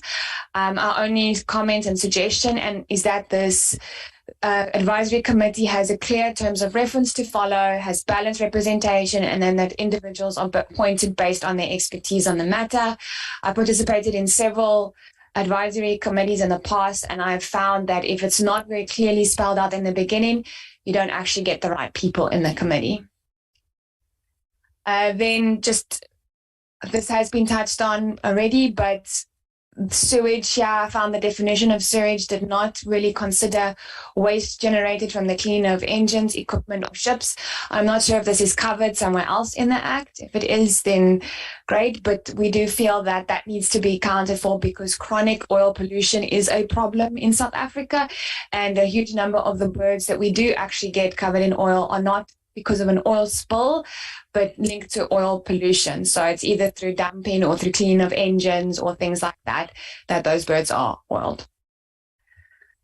And then again, this was already covered, but we were wondering why the focus was only on those ships and why it did not include other vessels, sort of in our EEZ and a more broader sense of the word. Then I pulled these two on the same slide because they're more or less the comment that we made is very similar, but it is again speaking to making sure that the people that are selected are that there is criteria that is used to select surveyors, that people that are selected are independent and not biased. And that speaks to another point that was made about how do you know where these people aren't going to be bribed, aren't corrupt in any way. You have, I mean, no system is perfect, and where there's a will, there's a way. But if you have criteria defined, if you have the selection process and things like that, you can reduce the risk of that happening and minimizing the effect that it can have, and allowing for it to be detected earlier on as well. Then there was this point that was raised, very lag in my slides, I see. So shall in due course notify the administration. Our recommendation is that a time frame be put in that, because it is extremely vague at the moment, and in due course could mean 1 day for me, it could mean 5 days for someone else, or 3 months. And it'll be very difficult to hold people accountable or to address a concern or an issue if you only get a report 6 months later. So our suggestion is to look at defining that time frame. Doesn't necessarily have to be like 1 day, but just a little bit more specific. Right, then this comment that was here, and again, it was just looking for clarity. The provisions of paragraph 1 shall not apply to ships operating in water under the jurisdiction of the state. And this could just be because I don't have a legal background, so I might be confusing myself with the legal terminology here. But we just had some clarity on what this actually meant. And then reception facilities. So this came through quite often, making sure that there are facilities at ports and terminals for the reception of sewage without causing delays to ships. And this again has been mentioned that we do have a sewage problem in South Africa, and our main comment was, how will this be done to ensure properly when we currently are struggling to manage our own sewage?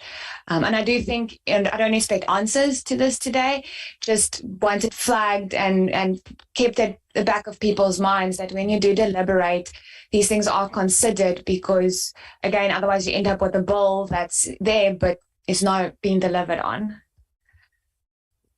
And then this is, I think, my last or second last comment. Emissions directly arising from the exploitation, association, and associated offshore processing of seabed materials are exempt from the provisions of this annex. And so my comment was, is this addressed elsewhere by another act? And it is a form of marine pollution and will need to be regulated, especially as we see in a huge amount of interest around oil and gas, and a lot more oil and gas explorations taking place. And we know, looking at global statistics around the world, that oil and gas explorations do contribute hugely to emissions, and will both the actual process of extracting it and then obviously using it later on. Moving on, this is a very big lag. This is already touched on as well. In case of ships of less than 400 gross tonnage, the administration may establish appropriate measures in order to ensure the applicable provisions are complied with. So again, we recommend that any measures are decided upfront and included in the Act instead of at a later stage. This will avoid confusion and avoid unnecessary delays in the implementation of such measures. And then shall report at the earliest opportunity to administration. Similar to my earlier comment, a time frame is advisable. You'll find people will more inclined to report things just as they're about to leave, or the latest possible moment when little can be done to address it. There are very few, but some people they will be honest and upfront, but from my experience, that's few and far between. And then there was just a comment here. Again, this could just be because I'm unfamiliar with legal language. There was a reference to calendar year 2019, and ships of 5,000 tons above shall collect the data specified in appendix to this annex. So our main question was, are these vessels actually collecting the information at the moment? Are they aware that they should be collecting, or is this only dealt with once the act and this amendment becomes official?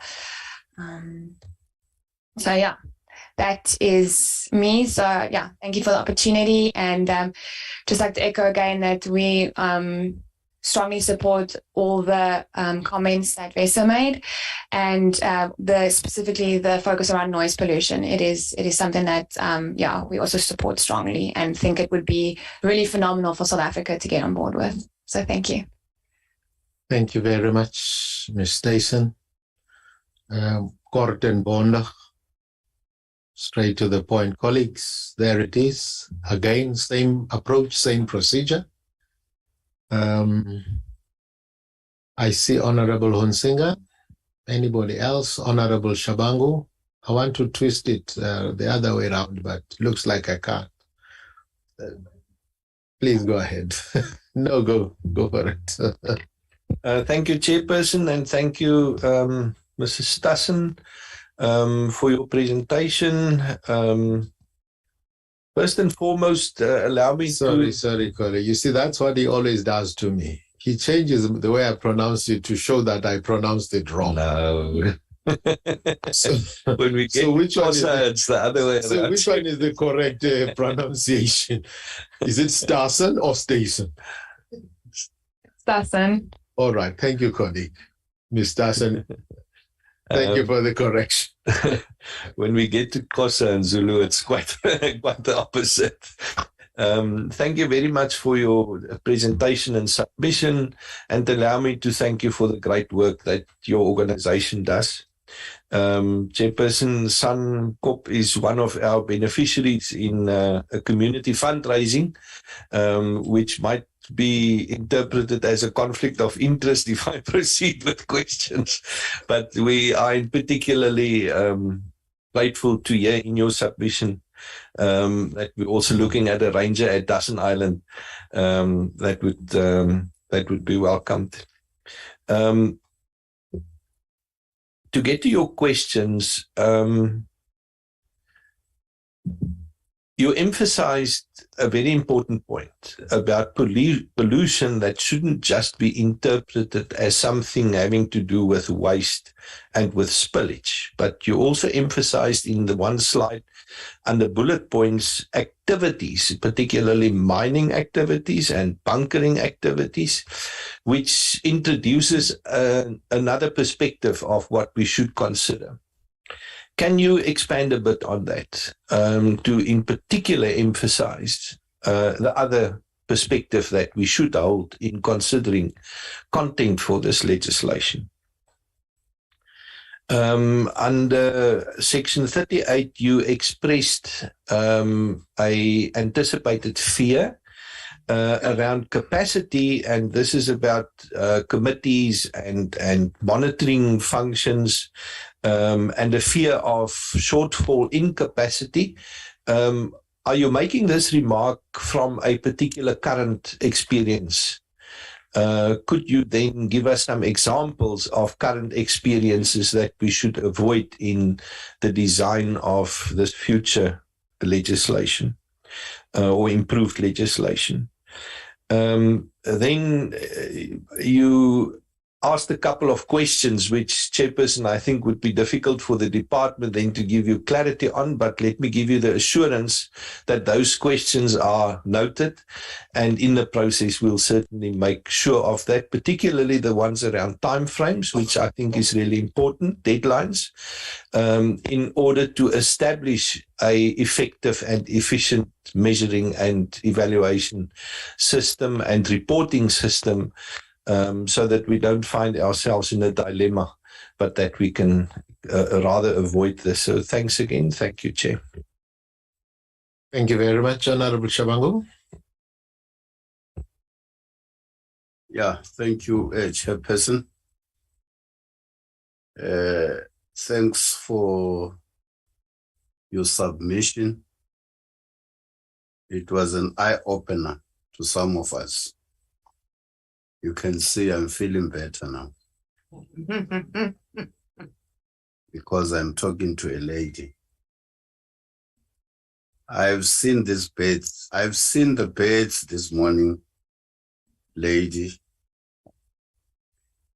drinking and diving and eating at a very dirty river that has been dirtified by human beings. How do you intend extending your helping hand to this species not to die because of human error by helping to clean the rivers, especially those found in the middle of the city of Cape Town, because they look bad in the eyes of the tourists? That's my simple question. Thank you very much. All right. Thank you very much. Nobody else? Ms. Dawson, you may respond to those that you can respond to. Remember, again, this is your opportunity to give us input. We will consider those. So some things might be things that you might not want to, but the opportunity is yours. Awesome. Thank you so much. And again, yeah, I appreciate the questions. I'll do my best to answer them as much as I can and be as clear as I can. But yeah, so my comment earlier on about some of the other activities is that the marine environment is a very holistic space. There are a lot of activities. It is not just used for one purpose or one function. And many of these activities generate waste. And, unlike land where you can put a bin out or you can put a barrier up and contain the waste, once it's in the ocean, it has an effect on everything, from the creatures that live at the bottom to the creatures that float at the top. So it needs to be looked at as a holistic picture, encompassing a range of activities and functions, not just one aspect. Now, shipping does generate a lot of waste, and we know that it has been the culprit for huge volumes of waste that we have, but there are industries that are up and coming that are of concern. And I touched on it briefly, but a huge concern for SANCOP is the practice of ship-to-ship bunkering and fuel transfers in Algoa Bay. It is currently the only port, but there are other ports that are looking at doing it. I believe Mossel Bay and even Saldanha Bay and a few others. And we've just seen since 2016, there have been 4 oil spills. And so our concern is that if that practice is extended to other areas and the right legislation is not in place, there'll be more oil spills. And as I briefly alluded to, we can respond and we can help seabirds, but the consequences are severe. Many of those seabirds will not survive. Many of them do die, and the long-term effect on their ability to reproduce is hampered. So this is, again, a really unique opportunity, as mentioned earlier, for the bill to encompass and include some of these broader topics like offshore oil and gas exploration activities, ship-to-ship bunkering, and even the noise pollution, and really be a global leader in addressing some of these issues and some of these concerns. Offshore oil and gas is not unknown; it's common all over the world. It is emerging in South Africa, but it is not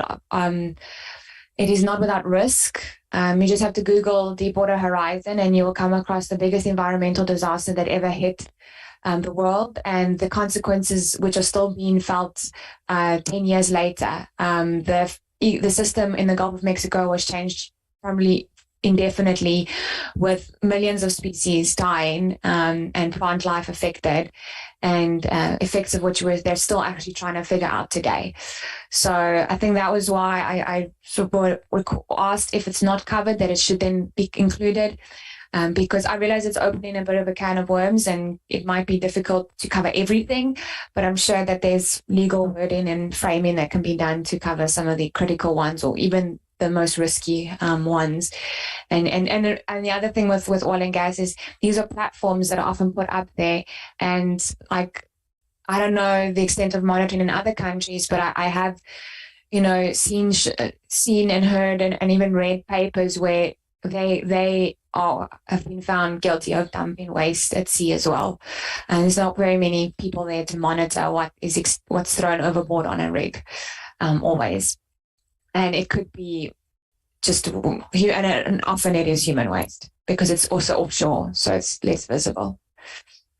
Moving on to some of the capacity concerns. So some of it comes from my own experience. As I mentioned, I have a background in fisheries conservation, and so I worked very closely for many years with the Department of Forestry, Fisheries and the Environment. And a lot of the time when we would put recommendations forward for changes or an introduction of new things, we would get told there's just no capacity to do it now. We're aware of it, but there's no capacity to do it now. And specifically around compliance and enforcement was a huge concern and a huge problem that it was severely lacking. And I have heard that similar things from some of the other departments as well, the Department of Transport, and even one or two individuals through SAMHSA as well, and TMPA just acknowledge that for certain types of work and certain scopes of work, there are limited capacity. So it is not an impossible solution to overcome. I think the Act already alludes to some solutions, such as appointing surveyors and having advisory committees and external support mechanisms to try and tackle some of those things. So it's I believe, already on its way. I think it's just to keep in mind that any other functions that could potentially involve broader stakeholder collaboration, the formation of committees or appointment of advisors, be looked at. I do realize that often comes at more of a cost, and there's a bit more of a process for government to go through when they have to appoint individuals and things like that. But it is just really something I wanted people to keep in mind when you deliberate and look at bringing these things in place, that you look at what is currently, what capacity is currently, and what would be needed. Sort of a needs analysis. It's something that most companies try and do. We don't always get it right, and should be done. And I mean, I'm also speaking from an experience as a conservationist. I work for an NPO. We fundraise. Everything comes through funding, and we are almost all the time understaffed. We could always do with more people. We just don't have enough to get to everything. But we try our best, and we figure out ways to tackle the things that we need to tackle. And then the last question was around the cleaning of rivers and stuff like that. So SANCOB, we do participate in, so recently we participate as part of a memorandum of understanding that we have with Robben Island Museum. We conduct every few weeks a beach cleanup on Robben Island, and we were part of the International Beach Cleanup Day that was just held now in September.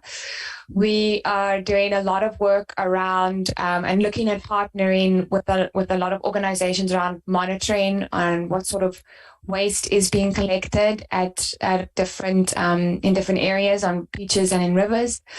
Rivers are not our direct line of focus because we work largely with coastal seabirds, but we do collaborate with other organizations, and we do participate in research projects, and we do a lot of advocacy. So part of our education project is about recycling and spreading awareness and encouraging members of the public to participate in beach cleanups, river cleanups, to support organizations to reduce their consumption and usage of plastics, and to be very conscientious of what they do with their plastics and where they dispose of it. You know, just on the drive here this morning, I lost track of the number of people I watched throw something plastic out of the car window on their drive.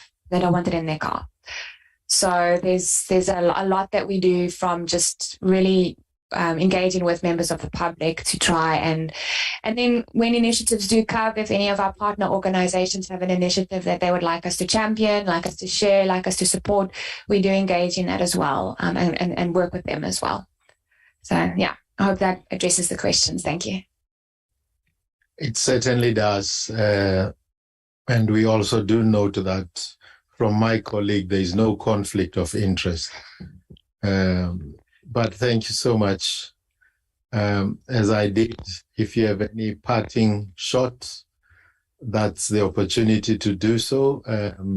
But I think, again, as I've said, this is an opportunity to hear you clarify issues that you'd have already presented yourself in writing. We engage with them. The department will say less because they'll have an opportunity later to come to the committee and give their comments on your comments. But at the end of the day, it is the committee's process now, and it is the committee's responsibility to effect or not effect whatever would have come in. Again, I want to emphasize there is no input that we do not take seriously at all. So if there are any parting comments, shorts, I would like to give you that opportunity. Thank you, Chairperson. I think just to reiterate that we're at SANCOP are very grateful for the opportunity to engage, and we are very pleased that we are given this opportunity to engage right at the start. It is much more efficient and effective to be part of something from the start than to try and find a solution once it's already in law. And so this is a really unique opportunity. We think that there's a lot of potential in this amendment. There's really some very positive steps that have been taken to meet not only international obligations, but I think to really address some concerns around pollution. And so, yeah, we're very happy with the direction this is going, and a lot of our suggestions are aimed at just improving the overall outcome of the bill, hopefully make your lives a little bit easier when it comes to enacting the bill, and making sure that, there's a collaboration of going forward. We're very proud and happy to work alongside various organizations, and that includes government. And so this has been a really good opportunity, and we hope to continue engaging. And my contact information, our contact information is on the submission that we made. And if anyone has any more comments or questions, they know where to find us, and also where our centers are. So as I mentioned earlier on, anyone is more than welcome to come and see exactly what we do there. Thank you. Thank you very much again, Ms. Stassen. We appreciate the time, the effort to come and engage with the committee. We are going right along. Our next guest is situated at a very, very far distance. Dr. Ribello, joining us from London. Good morning, Dr. Ribello. Good morning, Honorable Chair. I'm just going to share some slides, if that's okay. So I just want to pass some pleasantries first. Okay. Please do. Did you see the King? No, I have not seen the King, and I was not there at the Queen's funeral, but the whole of London was ablaze with the festivities, so I couldn't help but feel the impact of them. Okay. We would like to see your face so that we know we are not speaking to a robot, Yeah. And you are more than welcome to remove it as you do your presentation, but do go and see the King and pass our warm wishes from this committee. So you are most welcome. Thank you. I'm just concerned your accent is becoming British already, although you are South African. I hope not. No, that's disappointing to hear. Yeah. All right, Doctor.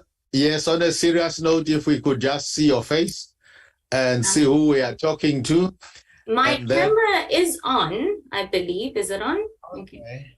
All right. Oh, it's just our setup here where we are sitting. No, I think it's okay. Maybe they'll find a way. You are welcome, Doctor. You've been following the proceedings, and I'm sure you have seen our approach. So with no further delay, I give over to you. Thank you. I've got a bit of an issue with sharing slides. I don't seem to be able to share them as a slideshow. I'm not quite sure what's going on. Can you see the very first slide? But you can see the margins around it. Is that correct? Yes, we see it that way. But it's not in slide mode, as you say. Yeah, I'm trying to just... Our colleagues there we go. There, is that better? That's it. That's better. Yes, yes. Now it's on slide mode. Please go ahead. Fantastic. Thank you. Thank you, Honourable Chair, for this wonderful opportunity to present and to really exercise my civic duty in participating in this opportunity to really engage with this bill and have a look at it and scrutinise it quite carefully. Just to introduce myself, my name is Dr. Pia Rebello. I am situated at the City Law School at City University of London. And much of my work, including my PhD, has been around international green shipping.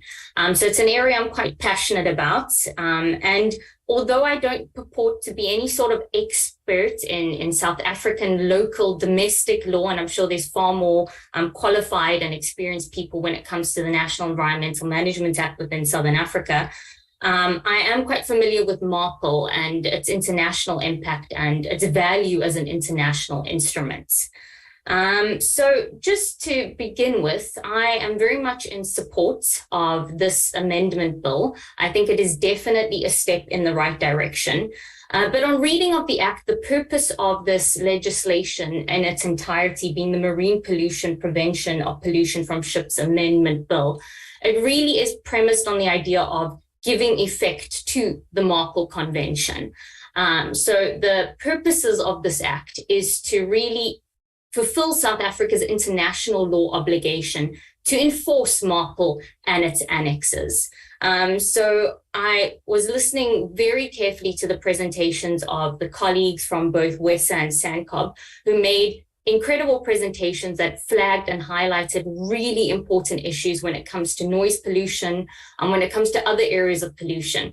The only problem I foresee with those suggestions to introduce noise pollution in this particular bill would be that the purpose of this bill is to give effect to certain annexes of the MARPL Convention, and the MARPL Convention doesn't yet deal with noise pollution. So it might be seen as kind of an act of some sort of unilateral action to introduce it into this particular piece of legislation, but that is not to say that South Africa can't, implement its own laws within its own domestic waters, in addition to this piece of legislation. So there's nothing stopping South Africa in any event from making regulations pertaining to noise pollution, which are much needed, because as my colleague from WESA has so carefully put together for us, just some of the devastating impacts of what noise pollution contain. In terms of the content of what I'll be speaking about today, so let me just move slides. There we go. I'll be talking about why I think this particular bill is a step in the right direction, how it is aligned with South Africa's national maritime frameworks, and also how it's really aligned with some of our decarbonization trajectories within the country. And I'm really focusing on MARPL Annex 6, because that is really the focus of what my research has been. I'll also be talking about the proposed amendments. So really the amendments to the current legislation is that we introduce an annex that deals specifically with decarbonization and a decarbonization trajectory for the global sector. And I'll talk a little bit about some of the other airborne emissions under the legislation or under the proposed bill, and then some final considerations in terms of implementation. I'm jumping around, sorry about that, apologies. So really this bill is a huge step in the right direction. The whole spirit and purport of what the IMO attempts to do is to create global standards, and this act is also centered very much on that objective. Now, despite South Africa's own challenges to its national energy generation, there's very much a decisive legislative and policy mandate to transition all economic sectors to renewable energy. South Africa has a plethora of policy documents, strategies, as well as bills such as the climate change bill that is hopefully going to be passed and enacted. But really, there is a policy landscape which promotes decarbonization. There's also a policy landscape which promotes technology selection and alternative fuel selection. So South Africa is definitely headed in the right direction. And I think that MARPL Annex 6, as well as the proposed bill, will definitely contribute to aligning the maritime sector with South Africa's existing decarbonization framework. So this national ambition of South Africa, combined with some strategic objections, provides a promise for achieving just transition. So South Africa is very much committed to this idea of a just transition. And I think that the adoption of this bill will certainly align the maritime sector with that strategic objective. And it will also align maritime policy, which has been a bit slower to uptake this mandate. So maritime policies within the Republic are only really just starting at present time to consider climate change matters and decarbonization. Now, when we look at what the main national maritime policies are in South Africa, we have a comprehensive maritime transport policy, which does provide some statements on climate change and the impacts of maritime transports.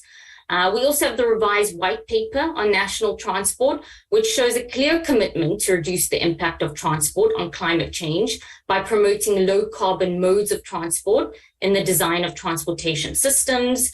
There's also the Green Transport Strategy for South Africa, although this particular strategy notes that maritime transport is quite a small contributor to overall GHG emissions. There's also Operation Phakisa, which really talks about the economic benefits of exploiting our position as a maritime nation. South Africa really sits at a key geographical location when it comes to the facilitation of global and economic supply chains. And really that is something that could be exploited in a way that is very much aligned with the green transition. So exploitation of economic opportunities does not have to necessarily mean that we jeopardize the environment. Very much the premise of sustainable development is that the two coincide. But when it comes to maritime policy, unlike some of the more terrestrial strategies we have for transitioning South Africa's economy, when it comes to these maritime strategies, there's generally a lack of concrete steps to achieve the aims and the objectives of decarbonization. And this really makes for poor guidance when it comes to channeling investment, for really encouraging international investment in technology selection, and also for maritime actors themselves. So it really kind of in a way deters them when they do not have a concrete plan as to how to align themselves with both the policy and the legal objectives of the state administration. When it comes to international maritime policy that South Africa stands to promote and has shown its support for as an active member of the IMO, South Africa has acceded to, ratified, or adopted the following conventions. The first one being the Law of the Sea Convention, under which it has a number of duties to protect the marine environment under an international law framework. There's also the Marpol Convention, which is what we are discussing today, particularly Annex 6, which deals with the decarbonization trajectory for international shipping.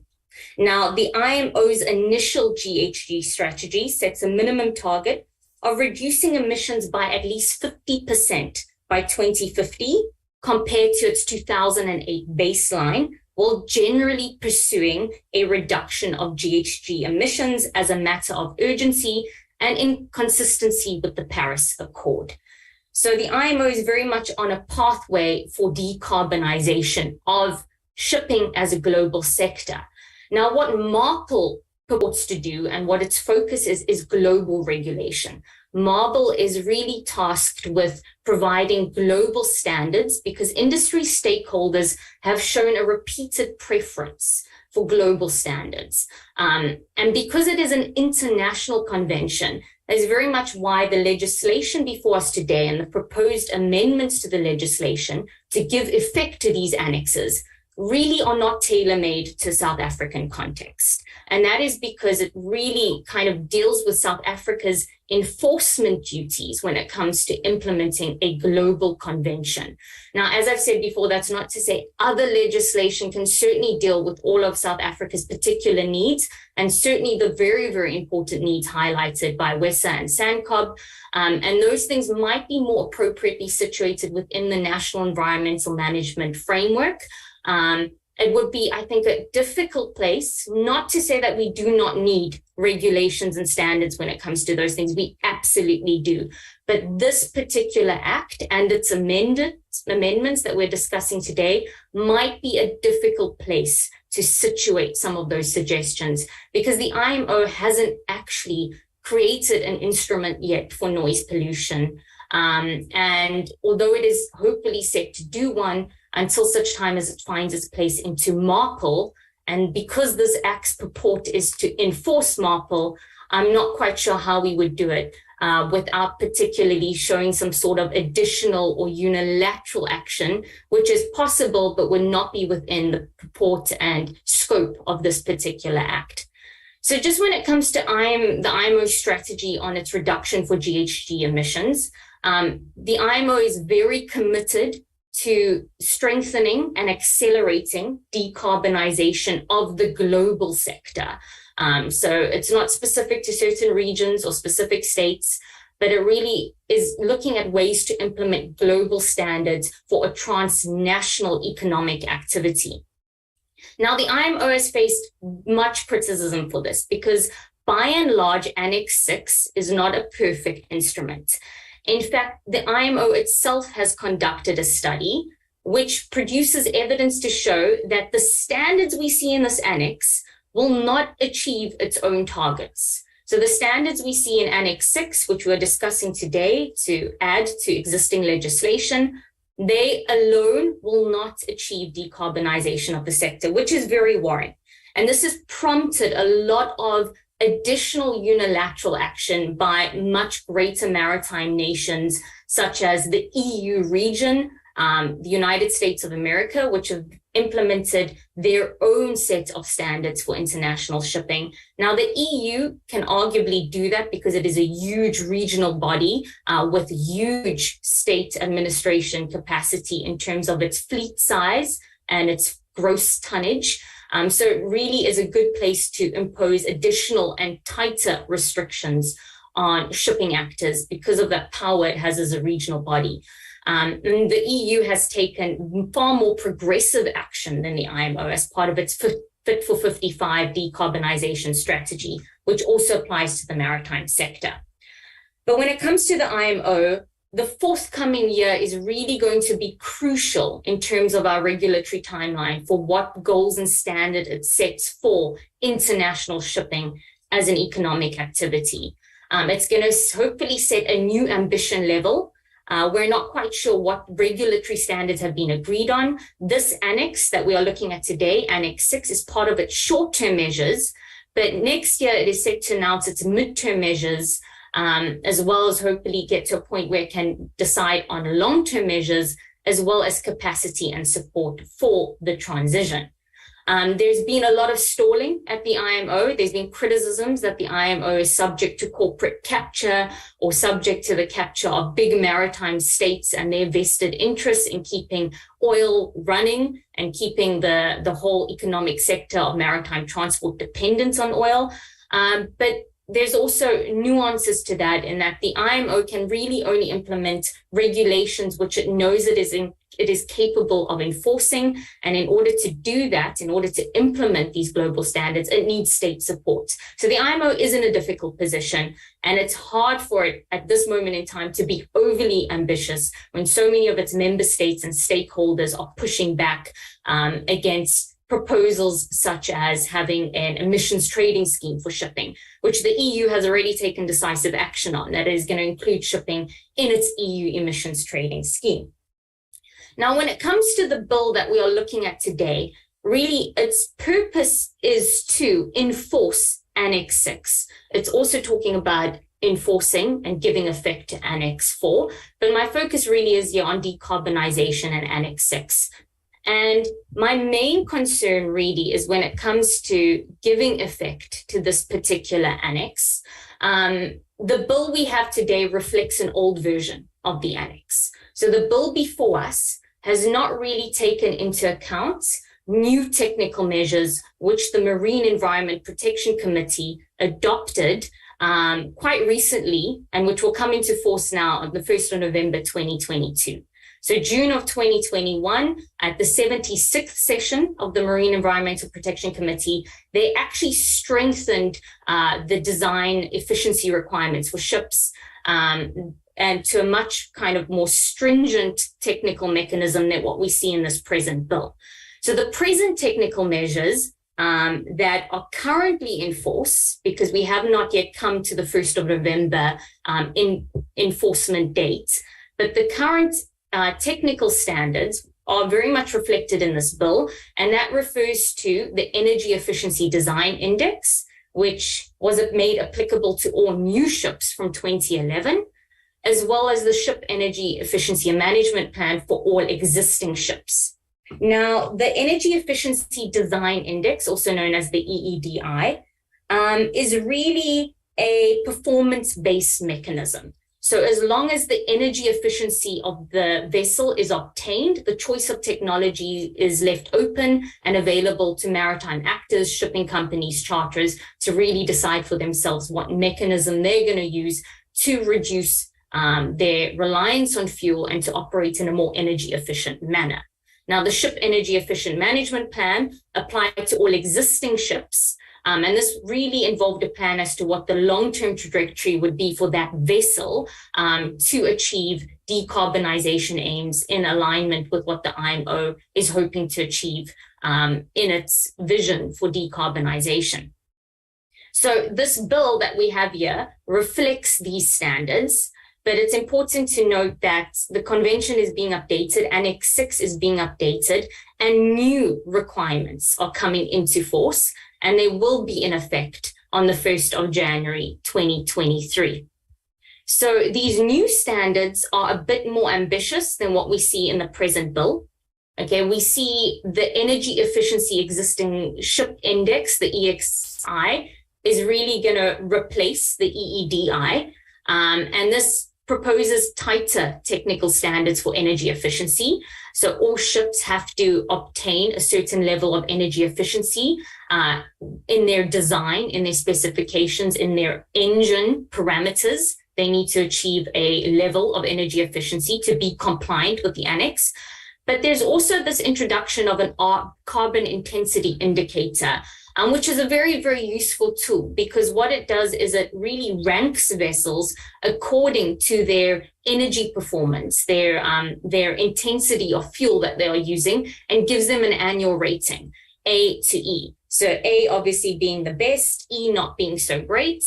And the idea is that ships that are falling in lower categories, so maybe D or E, need to improve upon that. And they need to submit plans as well as included in their ship energy management plan as to what they are doing about their plans to obtain higher levels of energy efficiency. So these are the short-term measures that the IMO has implemented, and they are very much on track with what the IMO has put itself on a trajectory for. So we are going to probably see perhaps new measures come into place in addition to these, but these are very much what the IMO has decided will apply now from 1st of January 2023. So my main suggestion is really, in order to future-proof this present bill, is to really consider bringing about or to introducing these new technical standards so that we are really reflecting the global industry standard, and we are not reflecting old technical criteria. So we do have this revised MARPL Annex 6, which applies to all ships.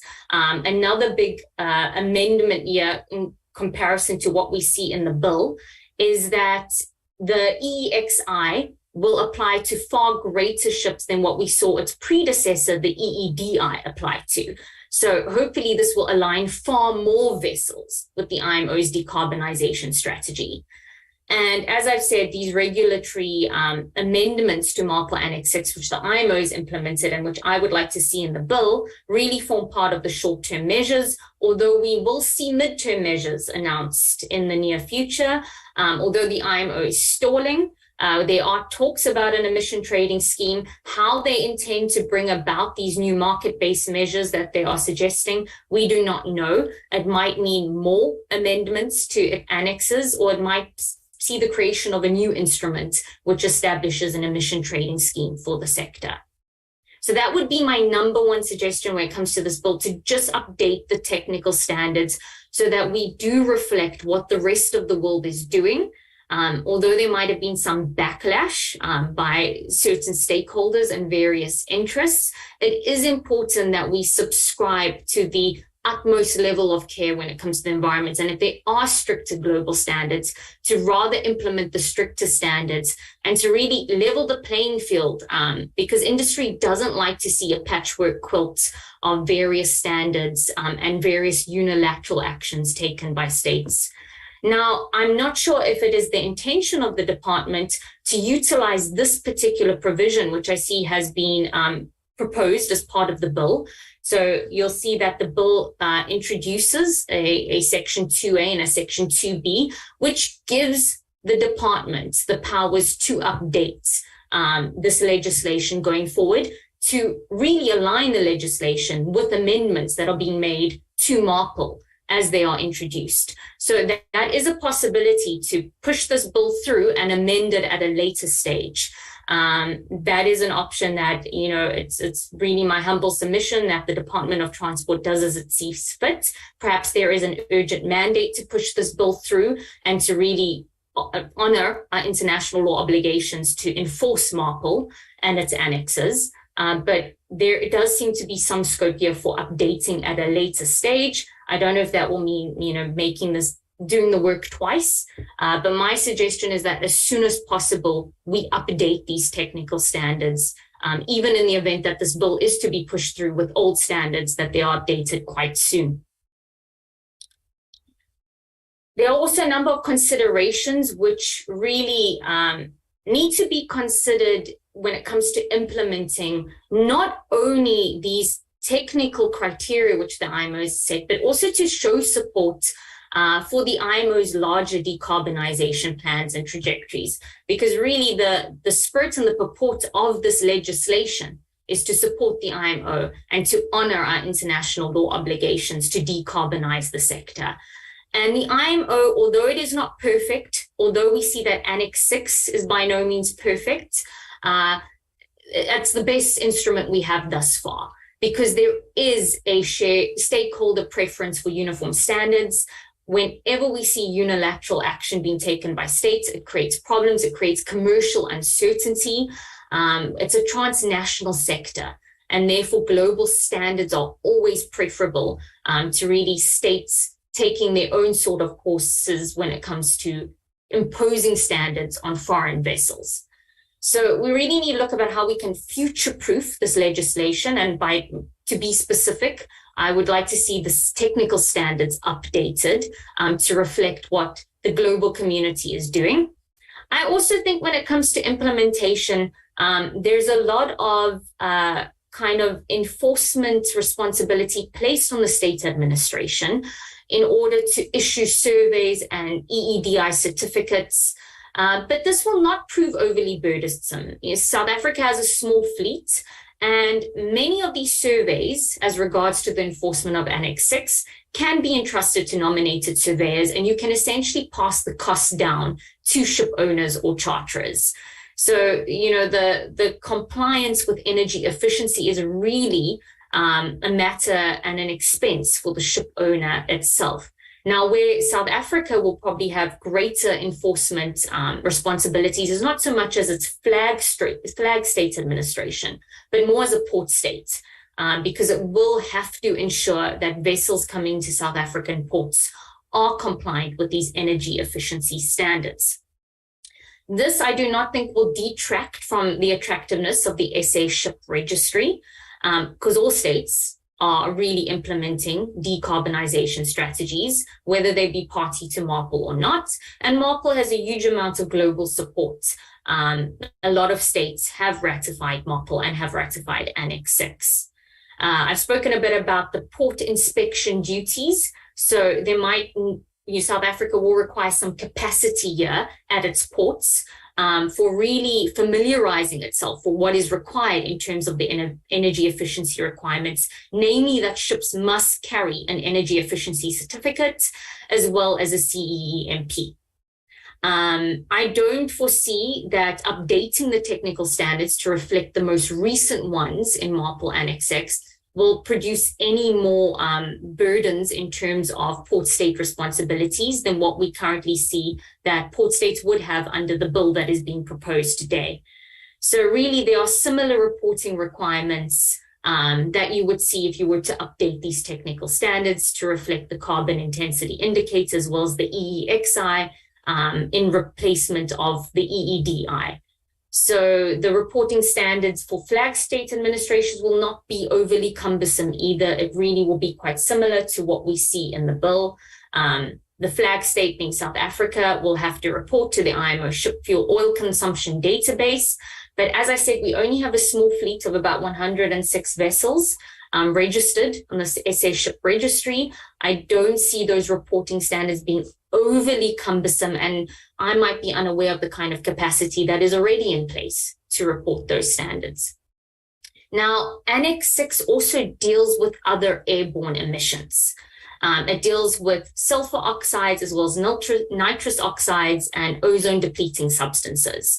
When it comes to ozone depleting substances and nitrous oxides, most of those obligations are really kind of the mandates of the ship owner, and the port inspection duties and the state administration duties are not particularly cumbersome. It's more something that the ship owner has to concern him or herself with, or the company has to concern themselves with. But sulfur content has been quite controversial. And this standard is present in the bill because this was introduced as an amendment to MARPL Annex 6 a few years ago and came into force on 1st of January 2020. So the standard already applies and it is in the bill. And the updated technical standards that we see do not change what we see in this bill with regards to sulfur content. So already, MARPL Annex 6 prescribes that ships may not use fuel oils with a sulfur content of above 0.5%.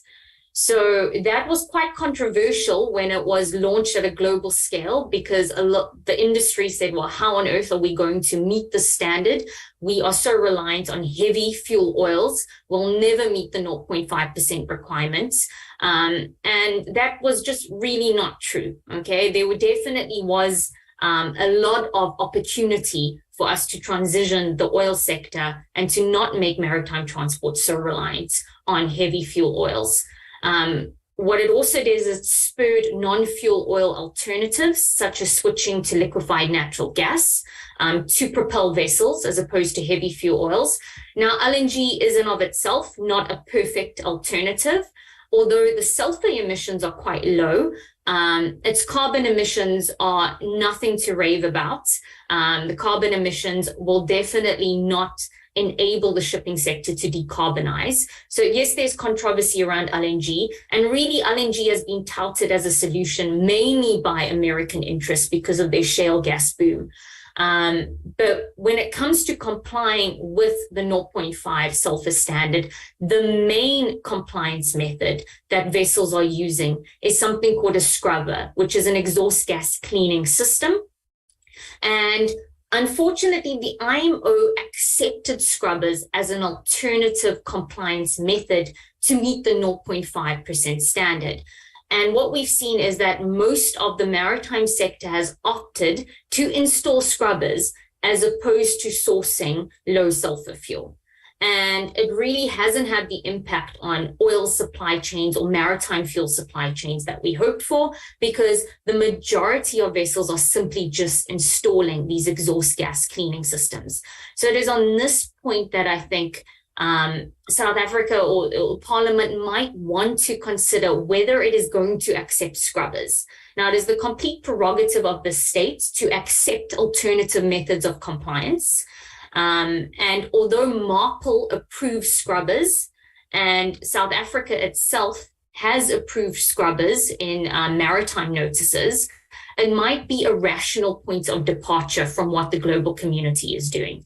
So just to speak about this, South Africa has said that effectively all scrubbers are permitted for entry into South African ports. We see that from Marine Notice number 8, which gave effect to this new IMO 0.5 sulfur cap regulation. And then we also saw the Marine Notice specifically dealing with scrubbers, which says that at the present time, until further notice, South Africa accepts all types of scrubbers. Now, the problem with these scrubbers is not so much that they've deterred a transformation of fuel sources, which we were hoping to see, but some of the bigger problems arise as to the systems employed on these exhaust cleaning systems. So an open loop scrubber, unfortunately, will pour its wash water into the ocean. So really what it is doing is, although it is helping us keep the air sulfur free, it is effectively introducing far more chemicals into the marine environment. So these scrubbers have the capacity to be quite detrimental in our national waters, especially in areas of ecological sensitivity.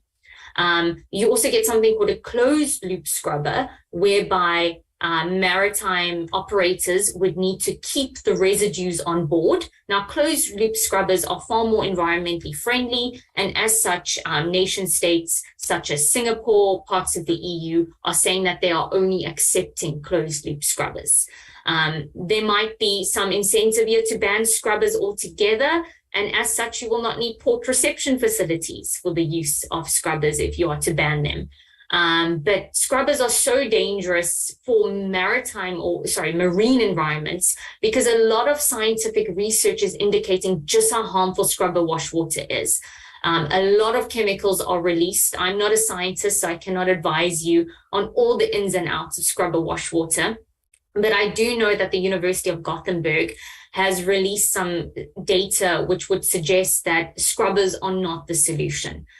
Yes, we need to ensure that vessels are not emitting sulfur into the atmosphere, but we also need to ensure that the payoff is not really passed down to our marine environments by distributing or really polluting our oceans with scrubber wash water. Just some final considerations on this particular bill, which aims to implement and give effect to MARPOL Annex 6. It still remains quite unclear how the IMO energy efficiency standards are going to achieve a sectoral transition. So this annex is by no means a perfect international law instrument, and as such, it probably won't make for perfect domestic legislation, and it's certainly not going to meet all of South Africa's domestic needs. But it is still a step in the right direction, because we need a global standard, and South Africa needs to show support for some sort of a global standard, because this is a transnational sector.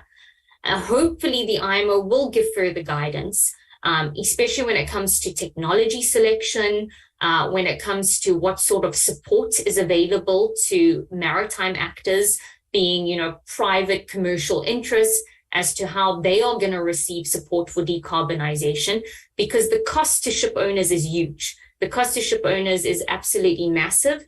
At present, the EEDI is not seeing huge ship conversions, because the EEDI is quite a low standard, and it's a standard we know is not going to meet IMO global ambitions. And furthermore, it's not aligned with the Paris Accord. So the current EEDI is really just seeing ship owners adjust their engine parameters, or to use things such as slow steaming or virtual arrival, which are important tools and important operational measures, but they are not going to achieve a sectoral transition. So we need some further advice. And I do think that the labeling system we see by the carbon intensity indicator that as the MEPC has enforced and will be enforcing from 1st of January 2023 is a much better tool to publicize the performance of vessels and to rate vessels on an A to E scale, because that will also drive this mandate not only from the top down, but from the bottom up, where consumers can exercise responsible shipping choices. We also need to really align maritime policies with national climate ambitions. So South Africa has a lot of strong policy and progressive policy in place when it comes to climate ambitions and achieving a just transition, but maritime policies need to catch up. And maritime policies really need to give the maritime sector some indication as to what sort of technology selection will be promoted? Will there be onshore power supply for electric vessels, for example? There's a lot of implementation issues surrounding a decarbonization mandate. What alternative fuels are going to be suggested to support ships within our South African registry to meet decarbonization trajectories? So there's the enactment of this bill is a very important legislative step, but it also needs to be supported by stronger policy strategies. And we need to see a lot more support for research and development. When it comes to sourcing the finances, because this all sounds incredibly expensive, and that's why there's been such backlash by private commercial actors whenever a new environmental regulation is announced, because these are high risk, high cost investments. And quite frankly, we do not have a technological solution yet. Ships travel at very long distances, international voyages, cover, vast spaces and areas where ships might not always have access to alternative fuels, or they might not be able to rely purely on renewables because the technology is just not there yet. So research and development is needed, but where the money will come from, I think there's huge developments taking place in the areas of green finance at an international scale. So green finance is really the private sector mobilization of funds to not only support R&D, but to support first movers in the industry, to support first movers to uptake greener technologies, to explore alternatives to high fuel oils that release vast carbon emissions. And dare I say, to even explore alternatives to LNG, because LNG, although it releases far less sulfur, it's not a great alternative to meet our decarbonization targets. There's also the problems around fracking and exploration, which would lead me to conclude that LNG is not a great alternative solution in decarbonizing any sector. So there needs to be some sort of strategy around de-risking innovation and driving market change. Now, there's also been a really, really good report that was commissioned by P4G, and it was compiled by the Getting to Zero Coalition. And I'm sure many members in this room might be aware of this report, but it also spoke about the vast opportunity here that South Africa has for being kind of a front runner of decarbonization efforts for a global maritime sector. And South Africa really, I don't think, has fully utilized its geographical location in terms of global trade.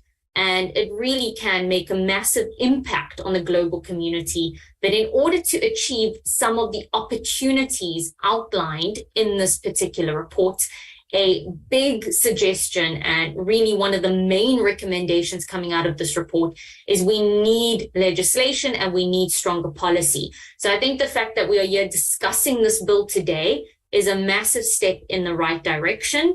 I'm in huge support of the decarbonization of all economic sectors. And I think the maritime sector on a global scale is lagging behind, and we don't want to see that happen in South Africa. We want maritime transport to catch up and to commit itself to a set of decarbonization targets. But we also have to be very much aware that it's an international enterprise and we need to implement global standards because of stakeholder preference. And that preference is not just a matter of, oh, we don't want the inconvenience of dealing with different laws and regulations every time we enter into different waters. It goes a lot more to commercial certainty, to channeling investment. There's a number of factors that really come into play when we talk about global standards for a transnational sector, and why global standards are so preferable to a patchwork quilt of different ideas and different unilateral action. Big regional bodies, of course, they have the capacity as well as the regional power to implement unilateral action. But I think South Africa is already showing a big commitment here to decarbonizing the maritime sector by implementing this bill. As I said, my main proposal is that we keep up to date of technical standards and we reflect the most recent technical standards that the global community is adhering to. And then very quickly, my other suggestion was to perhaps consider whether Parliament will permit scrubbers as an alternative. It already does, but perhaps this bill is an opportunity to say that scrubbers should not be an alternative to low sulfur fuels. So that's where I will leave it. Thank you very much. Thank you very much, Doctor. We appreciate your input. I'll go straight to colleagues if they've got comments, questions. Honorable Hunsinger. Thank you, Chairperson, and thank you, Dr. Rebello. Good morning on your side. We're closing in on afternoon already, but since you've got a 2-hour lead time this side, it's still morning where you are. Thank you very much for your submission and also for giving us some form of vision of how we should approach this, but also sort of keep very important elements in the back of our mind, international progress, progressiveness, sort of leading thinking, leading thoughts in the space.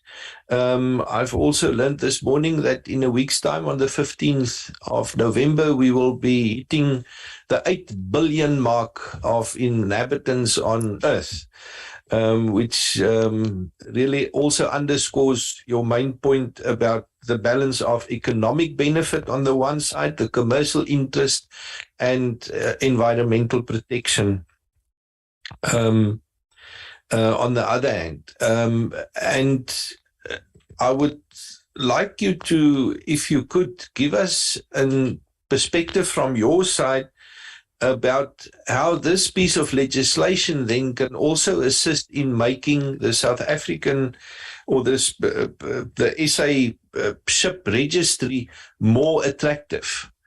What should our thinking be to then have this balance between environment and economic interest, but in particular attract more interest to our SA registry, which I think at this stage we've got 5 ships registered,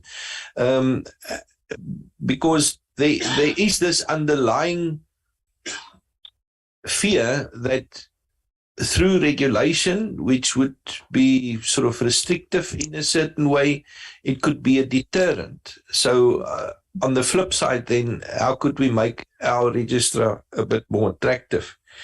Thank you. That would be my question. And we certainly take note of your whole presentation around scrubbers and the dangers thereof and the progressive thinking aligned to that. Thank you. Thank you very much, Honorable Hunsinger. Doctor, that was the only comment I have from my colleagues. Mm-hmm. Okay. I hope time factor issue. I want to check my legal people here if they don't have any comment or question to ask. Yes, just hold on a little bit, Doctor.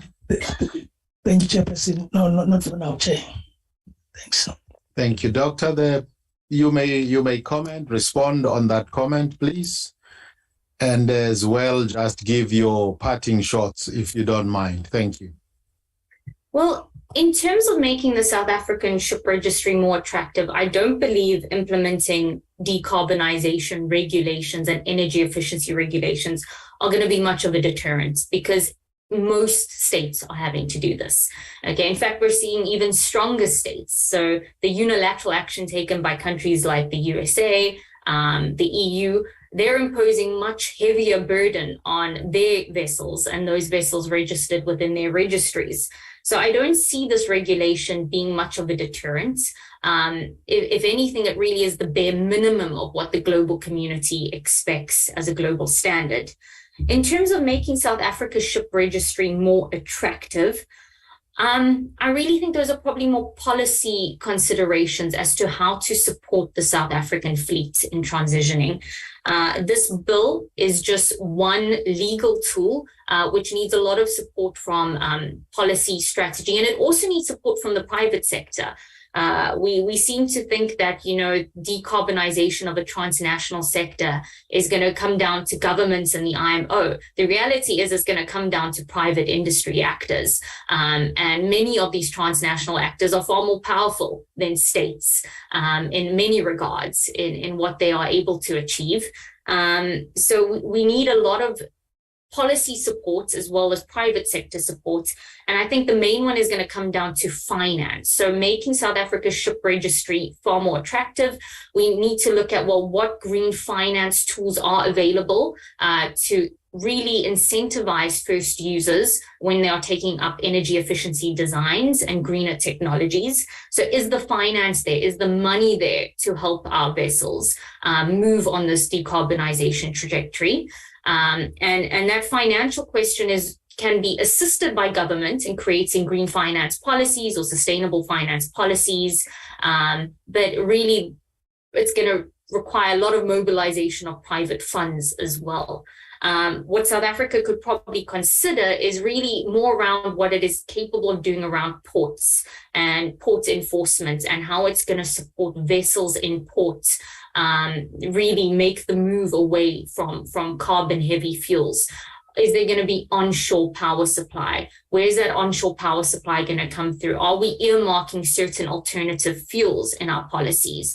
There's already quite a big push for hydrogen as an alternative fuel within South African policy, but very much more at a national terrestrial level than looking at marine fuels.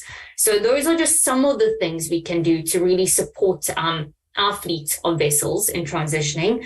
But really, we also need to think globally how we're going to support a global sector and what is our role in decarbonizing a massive maritime international transport sector.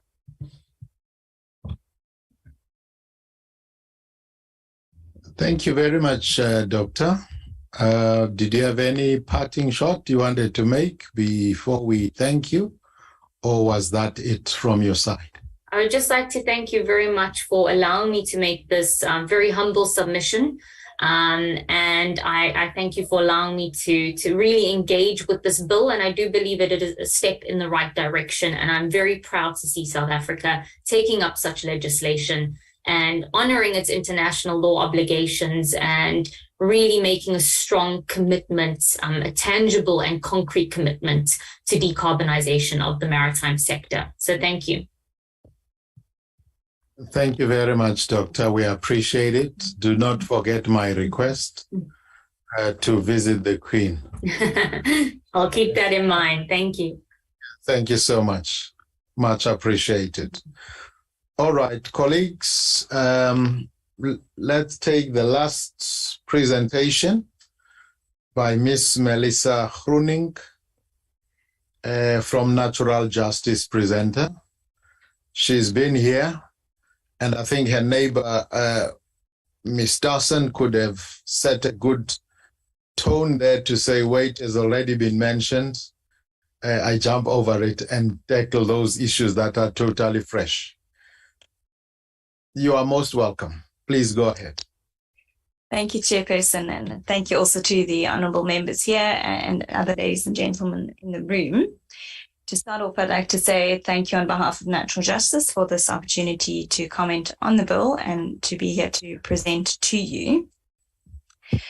Natural Justice is a Pan-African non-profit organisation. We call ourselves lawyers for communities and the environment, and we work with communities across South Africa and across Africa to affirm and defend their rights.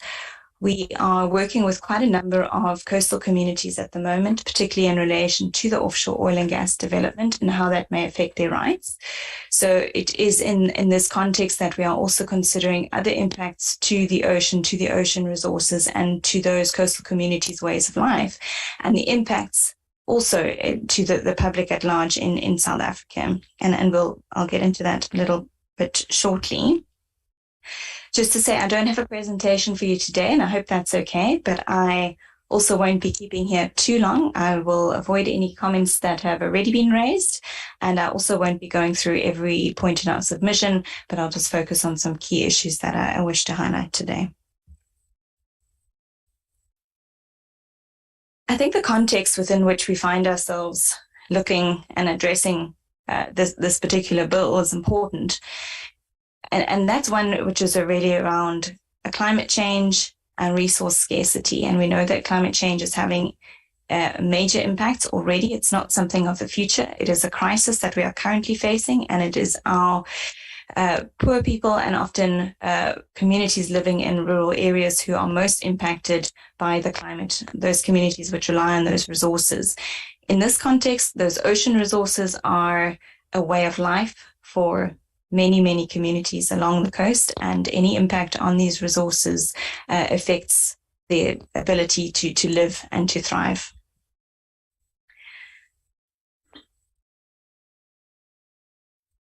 So not only do we have impacts from the oil and gas industry, from the shipping industry, but we are facing a global biodiversity crisis, as well as impacts from land-based pollution, many other environmental impacts, and all of these are cumulative in the way that it impacts communities and the public. So I'm going to start with some general comments around the bill, which apply to maybe both annexes or the amendments to the Act itself. And then I will look at a couple of specific issues that I'd like to deal with. So the first one is around penalties and enforcement. And the colleagues in the room today have already mentioned how it is really a fantastic step in the right direction to be increasing from 500,000 to 10 million as the maximum fine.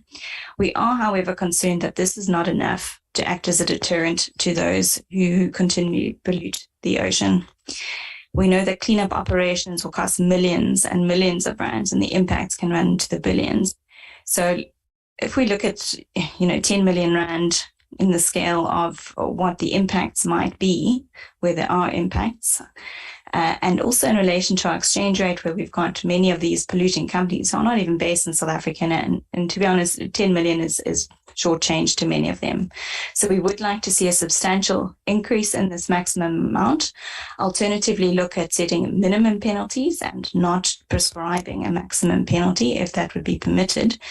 And also the consideration of alternative penalties, that might not be associated with a very specific monetary amount. We think it is also necessary to consider continued offences. So instead of a pollution incident which might take place over a number of days or repeatedly, instead of that being one incident subject to one fine or other penalty, that for every day, for example, that the offence continues, that should be considered a separate offence, and consequently the fines can rack up in that way. We do see this in other jurisdictions around the world. For example, in the Canada Shipping Act, there is a section which holds a person or a vessel accountable for each day that offence continues. In relation to compliance, that has also been, enforcement and compliance that has been mentioned already by colleagues today. But I would like to just draw attention to the need perhaps for integration with other enforcement officers already existing in the country in relation to our environmental management legislation. We've got a number of specialized skills already within the enforcement sector, and I hope that these will be strengthened in relation to implementing and ensuring compliance of this bill when it is an act. And to ensure that officers and anybody involved in enforcement of this act are specifically trained to do so.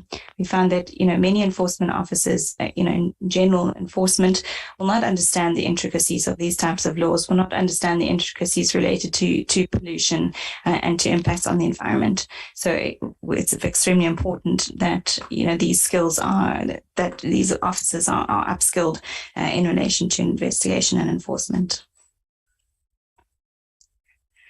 Then on to cooperative governance, we note that the proposed Section 3B empowers the Minister to appoint an advisory committee and to conclude a cooperative agreement with other states. We also note that the memorandum to the bill indicates that the Department of Forestry, Fisheries and Environment has been consulted. However, we don't think that the bill as it stands is strong enough in relation to cooperative governance, particularly in relation to how the Department of Transport will work with the Department of Forestry, Fisheries and Environment, and any other relevant departments, in fact, as well as coastal municipalities. There's extensive overlap between the mandate and governance by the Department of Transport in this Act, as well as the powers and the mandate of the Department of Forestry, Fisheries and Environment, and the functional areas of municipal competence, as set out in Schedules 4 and 5 of the Constitution. Our concern is that these departments and officials will not work cooperatively in enforcement of their respective extremely overlapping laws, which may lead to wasteful use of resources and governance in silos, and resulting confusion and enforcement. We see the bill as providing a valuable and somewhat unique opportunity for cooperative governments to be ingrained within the Act itself. So we call on Parliament to take that into consideration. Similarly, it is not clear how the provisions of this bill, when it is an act, will align with the provisions of the other environmental laws, particularly in relation to the Integrated Coastal Management Act, which also regulates incineration or dumping at sea, emergency dumping at sea, and, for example, also the National Environmental Management Act, which deals with emergency incidents, which would also apply out at sea.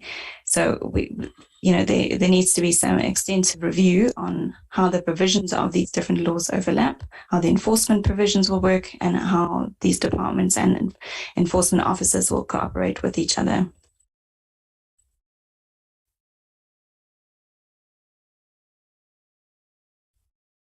Then in relation to the procedure in getting this bill to where it is today, we are concerned about a lack of consultation directly with communities, and these communities along the coast will be directly impacted by these pollution or other incidents out at sea. They will be the most impacted, and it appears that there has not yet been any direct consultation or attempt to bring the provisions of this bill to them. We've seen our courts recognize you would know about the Shell case, search seismic case, and various other cases in our courts at the moment, how important consultation is, how important that consultation is meaningful and effective and is not just about compliance with minimum requirements of the law.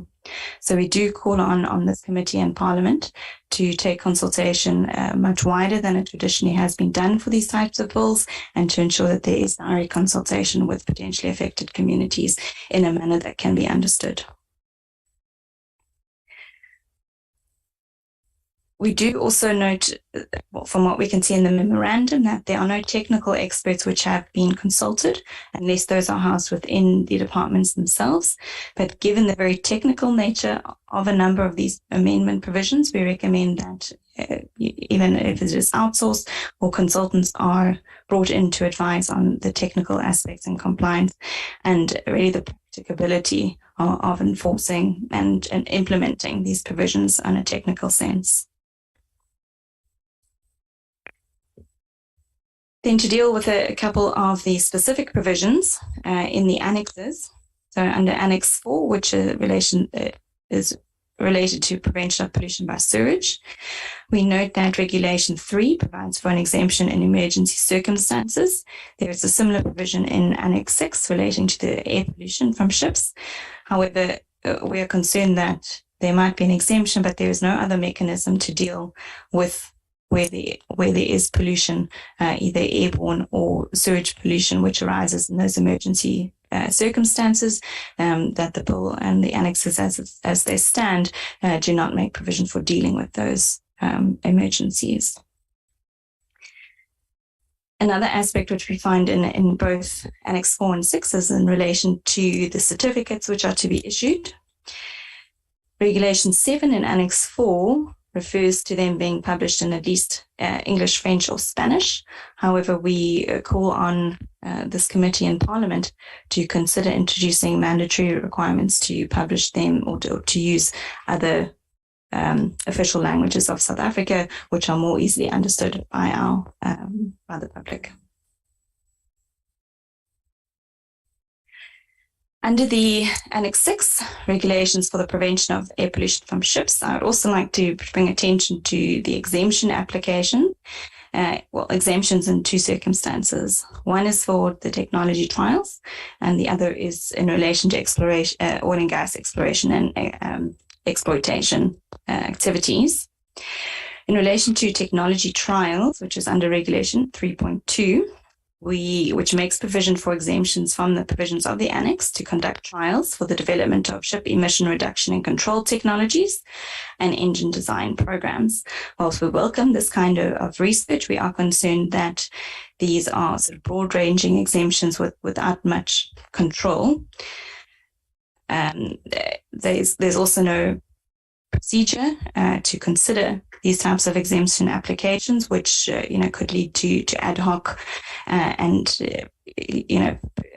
subjective standards being applied to grant those exemptions.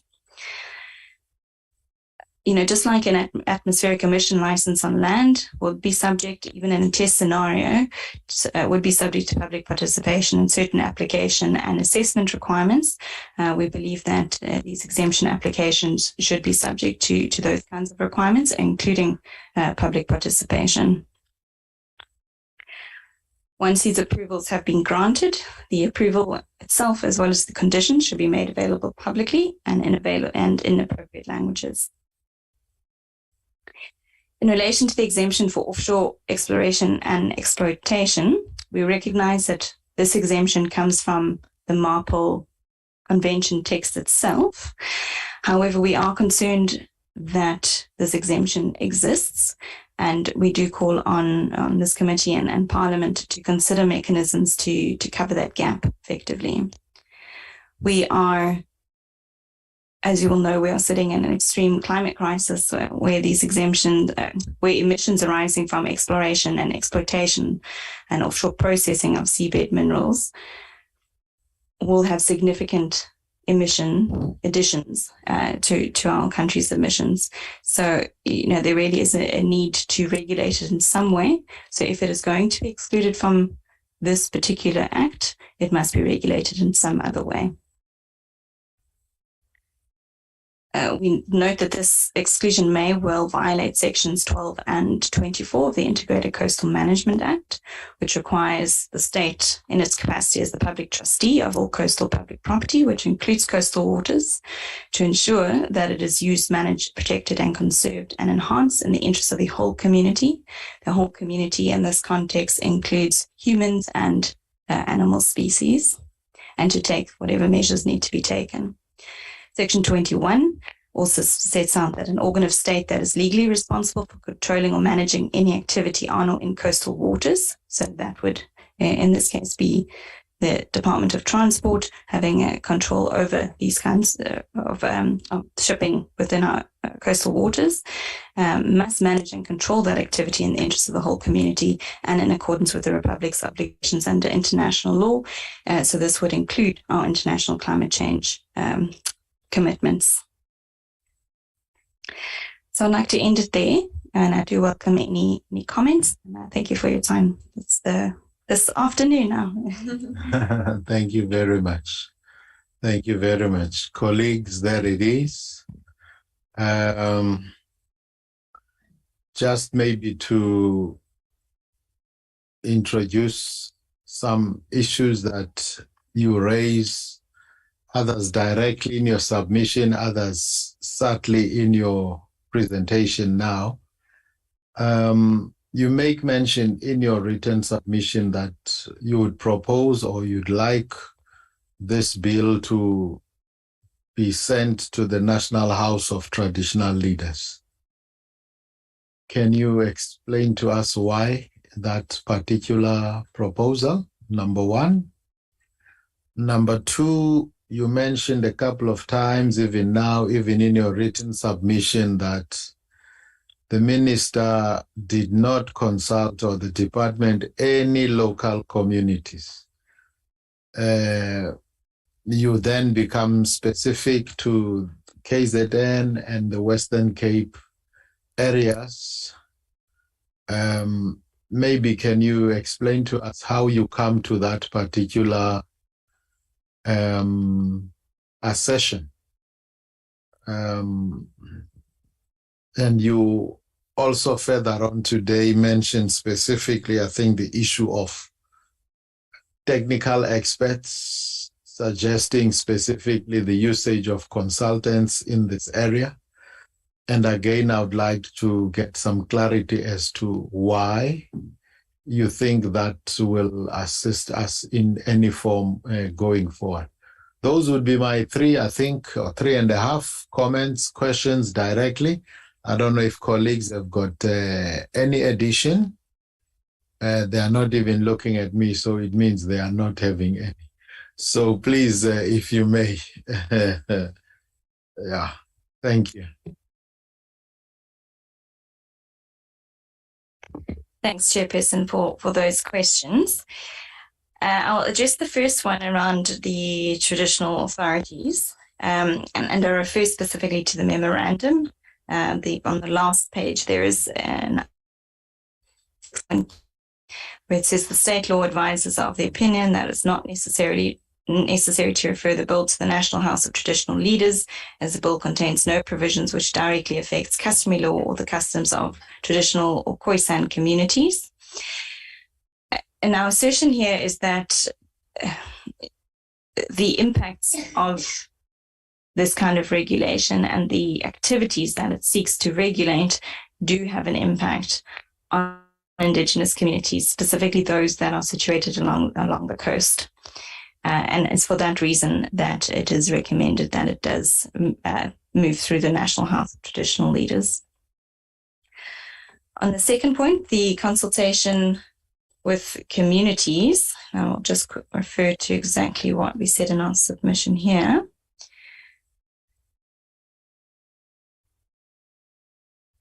Okay, we did not consult any local communities, including South Durban communities and Western Coast communities.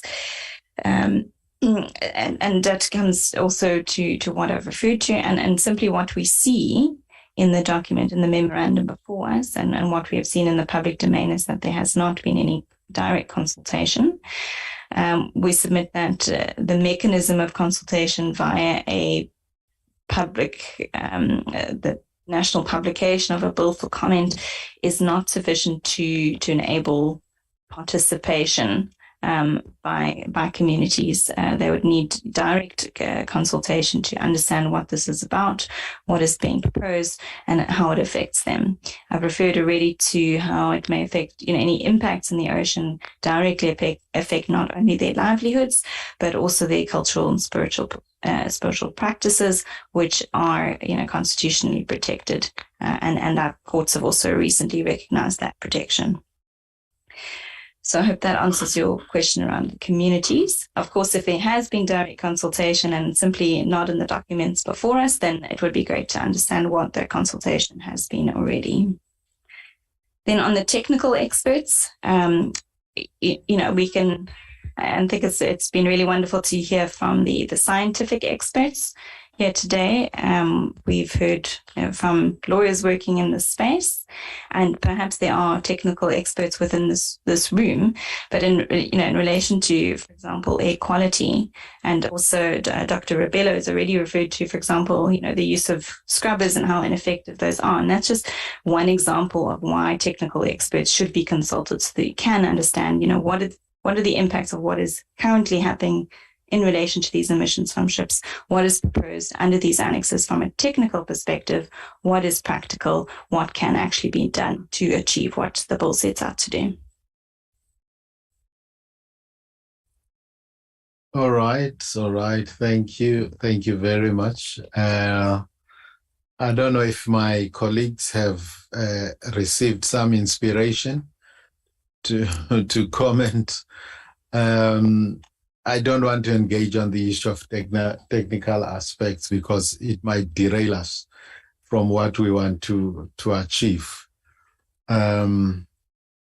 Because just to say, to have a bill to be produced to the level that it is at on its own, for me, it's a clear indication that there is technical expertise or knowledge sitting somewhere, whether it's in the department or anywhere, but you don't just wake up and produce a bill of this quality that everybody seems to be commending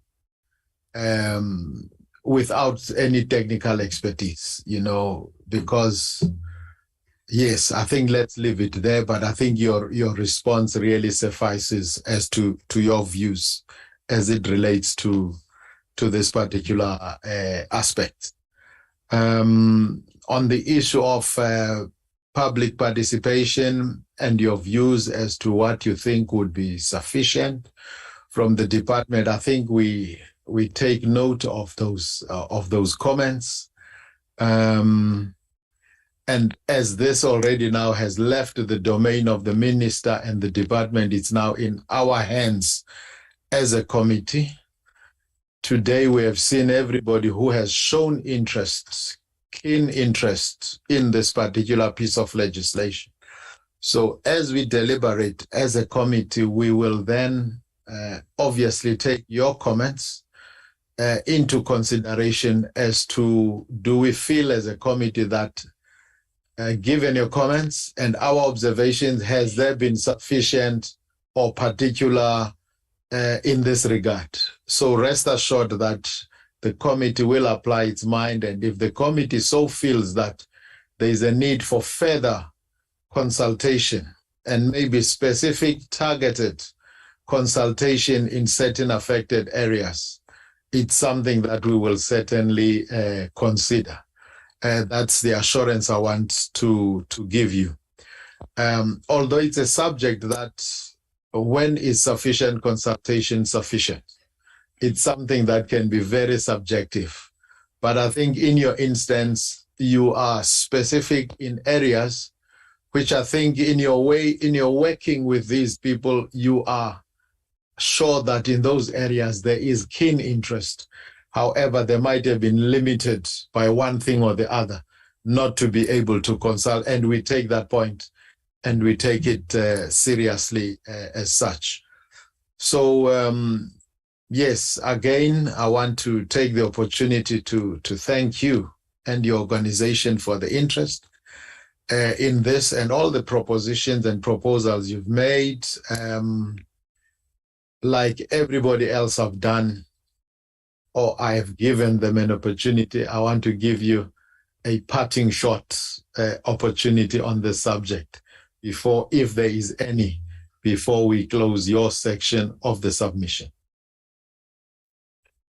Thank you, Chairperson. I've got no parting shots for you. Thank you for your time. You've already parted the shots.